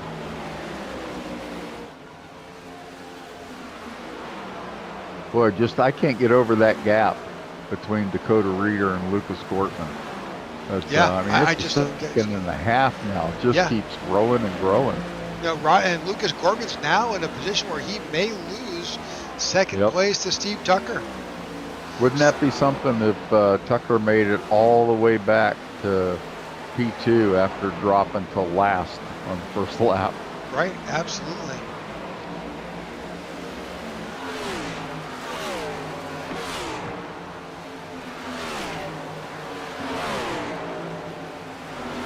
Yeah, the battle would have been totally different had he been up there the whole time. His lap times are a little bit faster. Well, that lap made a liar out of me. He was a little slower than the leader that time. But yeah, this is we're down to 6 laps here. Dakota Reeder is just a full second and a half away. He's got he's about to run up his next car he'll get into some lap down traffic. Will be the 26. That's the Eddie Musso. Eddie's the last car on the lead lap, and he's about a half a turn away from the charging Dakota Reeder. 5 to go here. It'll be a race to see if he can stay on that lead lap, Eddie Musso Jr. And then Jeff Ramsdale's just right in front of him. So there's a couple that he could pick off, but I don't think Dakota Reeder is pushing it as much as he was a little bit earlier either. He's being somewhat conservative. his lap time show. But he's still faster than the two guys trying to catch him. He's got a lot of speed in that car tonight.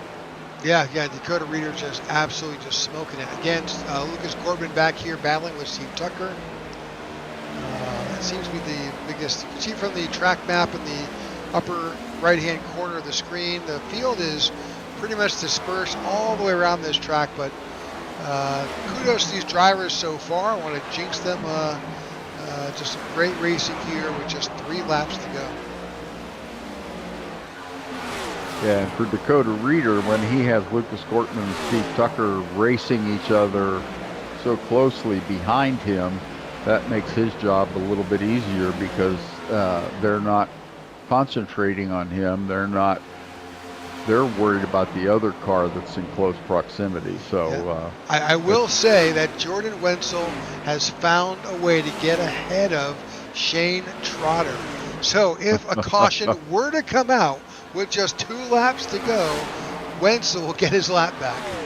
Yep. Not that it matters much at this point, but he has battled so valiantly to try and stay up there and put himself in a position if it were to happen. But white flag flies here at Charlotte in the Coke 300.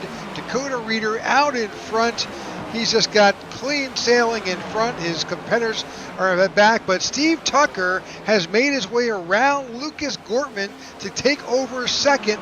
And so our podium could be a little bit different. You could have Reeder, Tucker, and Gortman on the podium. Yeah, early on it didn't look like it was going to shake out that way, but Dakota Reeder with a great late race run here to get himself the win tonight. Wow. All right, unofficial results here in Charlotte. Dakota Reeder, Steve Tucker, and Luke Gortman. That is on top of the podium. We'll let Dakota Reeder get his chance and let this podium drivers get their picture at the start-finish line, and then we'll bring you the results.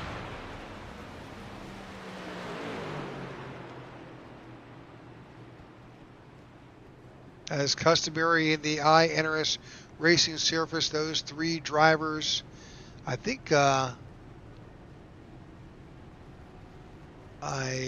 Steve Tucker,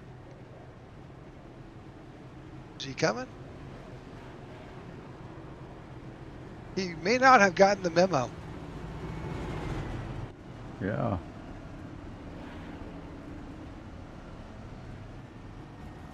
He is, where is he? He is coming off pit road. He's going all the way around, realizing he's going to get back up for a photo at the start-finish line, while a number of drivers are lined up behind to celebrate this victory for Dakota Reeder.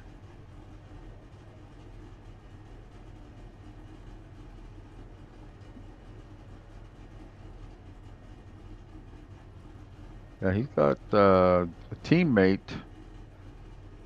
there in Brian Jones. Those guys were running close together there for a while. Unfortunately for Brian, he slipped back to 9th. Well, we'll let them. That's still a good run. Yeah, we'll let them get their info in. In the meantime, we'll jump over to our results page. And there's the final finishing order.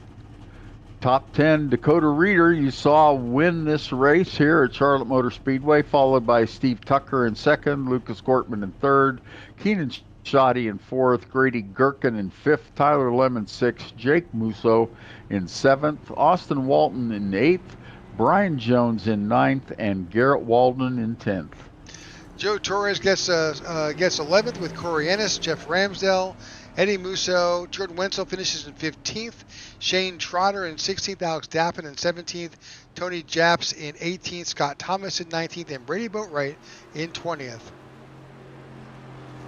Our Charger tonight, we didn't talk a lot about him, But Austin Walton, great job gaining 15 positions tonight. Alec Daffin was our lap leader, 74 laps for that WLT2 Motorsports car.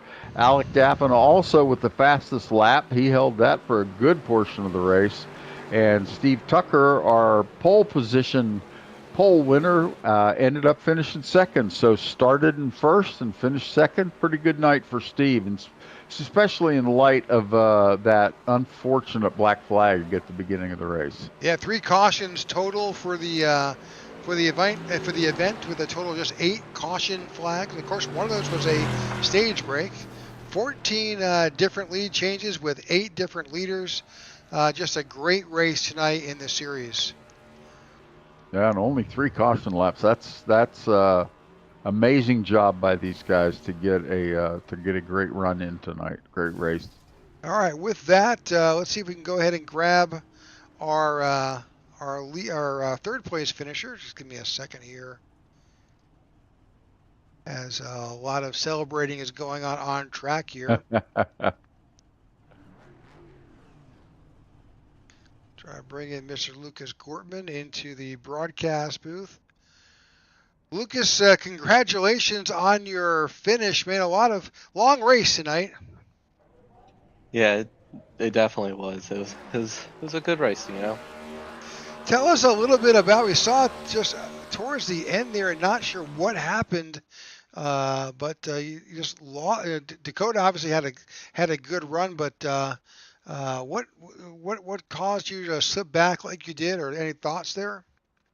You know, we pit like right as the fuel window opened, and after the caution, the big first caution, well, we stayed out and had to pit during the first stage, and we should have pit then, but it was kind of just a recovery the rest of the way, and Gotcha. we were able to recover to second, and I knew I had to gain some time somehow, and that's why we pit so early. He had fresher tires, and then Tucker, as soon as he got to me, just moved me out of the way.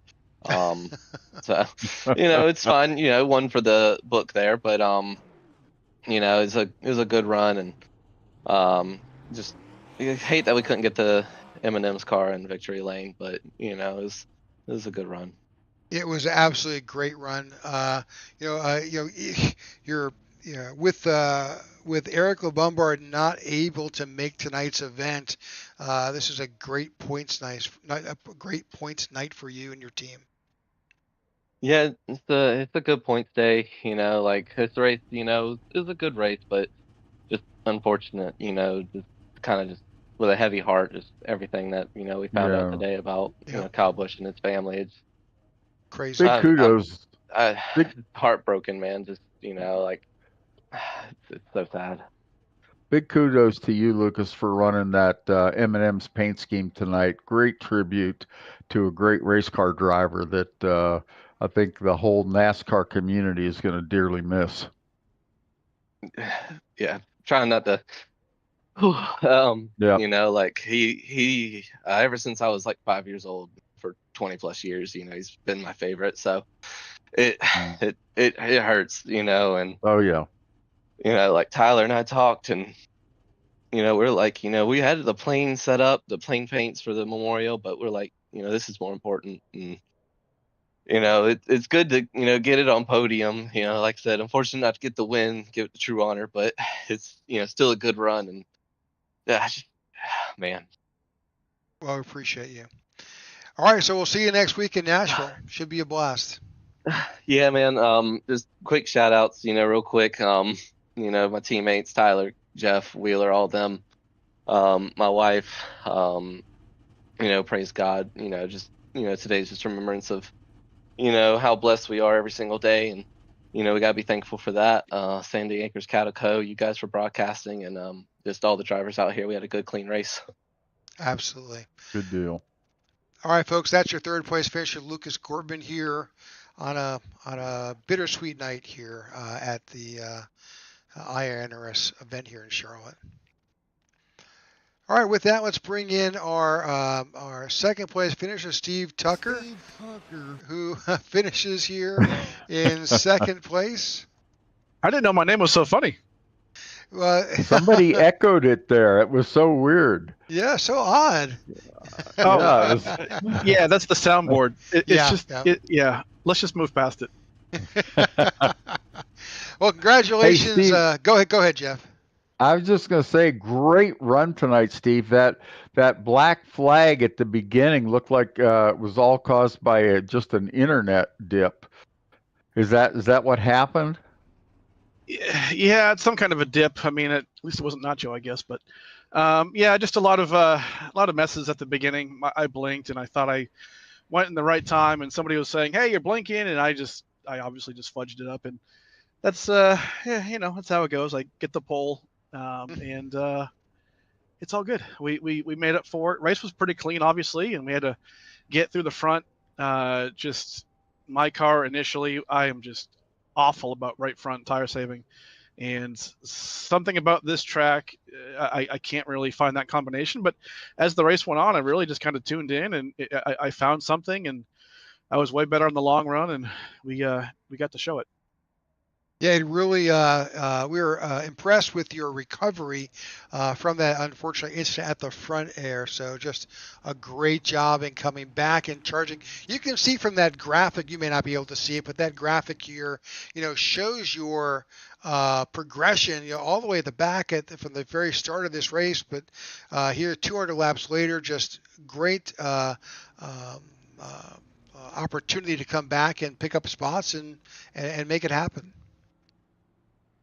Yeah, we had a good time. Sometimes it's one of those perseverance things, and a race like this, 200 laps. It's I'm going to guess it's one of the longer ones on the schedule for us. So it's just one of those where you have to just lock in and kind of have the race come to you and do your thing. So we got lucky for sure. Obviously, have a good spotter with me, Brantley, who's also the owner and designer for Harpoon Design. So on the card today and always, but looking good, and I feel really good about the race today. I think point standings wise, we're back a lot. We missed some races at the beginning and stuff. So been looking to try and just, make a mark in this series and have a good, finish, kind of just going for wins at this point and, putting the car out there and things like that. So we got it done today. Almost maybe could have tracked down Reader. I know Alec had a black flag there too. So maybe we should have finished third, give or take, but a podium for me in this league and these good drivers is it's a win for me for sure.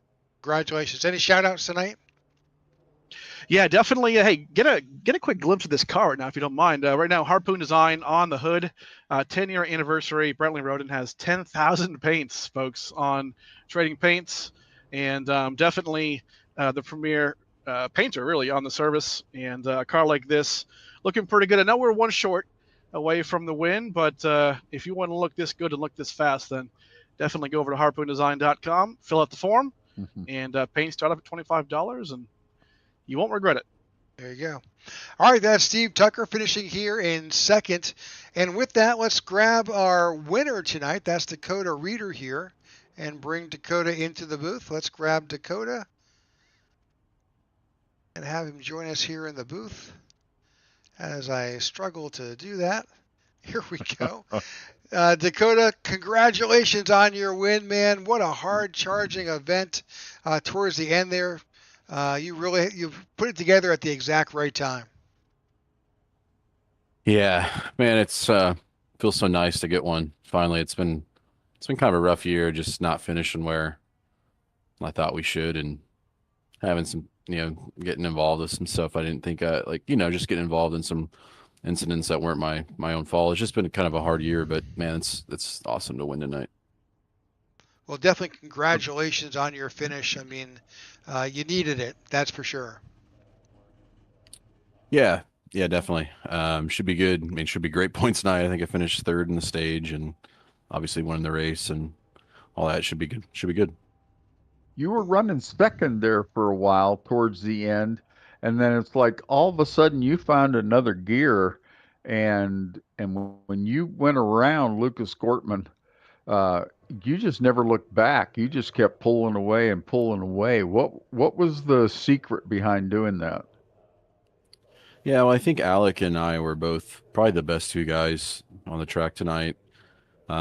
I think Lucas was maybe on a much different strategy, just because he had got pinned behind earlier in the race, and so I had quite a bit fresher tires than him, and I was already saving as it was. So when I got to him, it was basically run as hard as I can and get by him, and with that clean air, I mean, it makes such a huge difference in the way that your car handles. Yep. It made it pretty easy to get to pull away. Just with the tire difference in the air. So yeah, I was just nervous the caution was going to come out at the end. I'm glad it went green, obviously. Yep. Well, again, congratulations on your victory here in Charlotte. What are your thoughts for next week in Nashville? I don't know. I've ran a truck there recently and it went pretty well. So we'll see. We'll see how it goes. It's just, you never really know. Everybody in this league's pretty fast. So yeah, I don't know. I wish I had a prediction, but we'll see. We'll see how it goes. Sounds good. Any shout outs tonight? Yeah, I think it would be it'd be wrong if I didn't mention, obviously there's a huge loss today in the racing world with Kyle Busch. Really, honestly, pretty heartbreaking, and my thoughts and prayers are with his family and that time that they're going through with all that. And on a night that people don't really care much about racing with what happened in the racing world, I think it's pretty dang cool that the two numbers that he started with was the 5 and the number he ended with was the 8. Yep. Got in victory lane tonight, so I'm parked here in the 8 pit stall, just remembering Colin Busch. That's what it's about. So thought that was pretty cool. Well, absolutely. All right. Well, congratulations on your victory. That's Dakota Reader winning here tonight in Charlotte. Jeff, any thoughts here as we wrap up tonight? I echoed Dakota Reader. That was just a devastating blow that hit the NASCAR family today, in the loss of Kyle Busch. And my thoughts and prayers are with his family, with Samantha and his kids, and just a day to have all of us, I think, look back and take a look at what's really important in life. And Kyle Busch lived his life the way he wanted to do it. He was a great driver, but and I was never a fan of his, but I became one towards the end, towards the last several years. I think part of it is he grew up some, and being a dad and all the changes that took place in his life. I really respected him, and it's a great loss, and we're all gonna miss getting to watch him race. Completely agree. All right, with that, we appreciate all of those who have tuned in live to our broadcast, or those who may watch this on replay. We thank you for that. Again, from the IWM family, our hearts and prayers go out to the Busch family on the tragic events of today, and just hug your family a little bit tighter. So for Jeff and myself, we thank you, and we wish you good night, and we'll see you next week. Good night, all.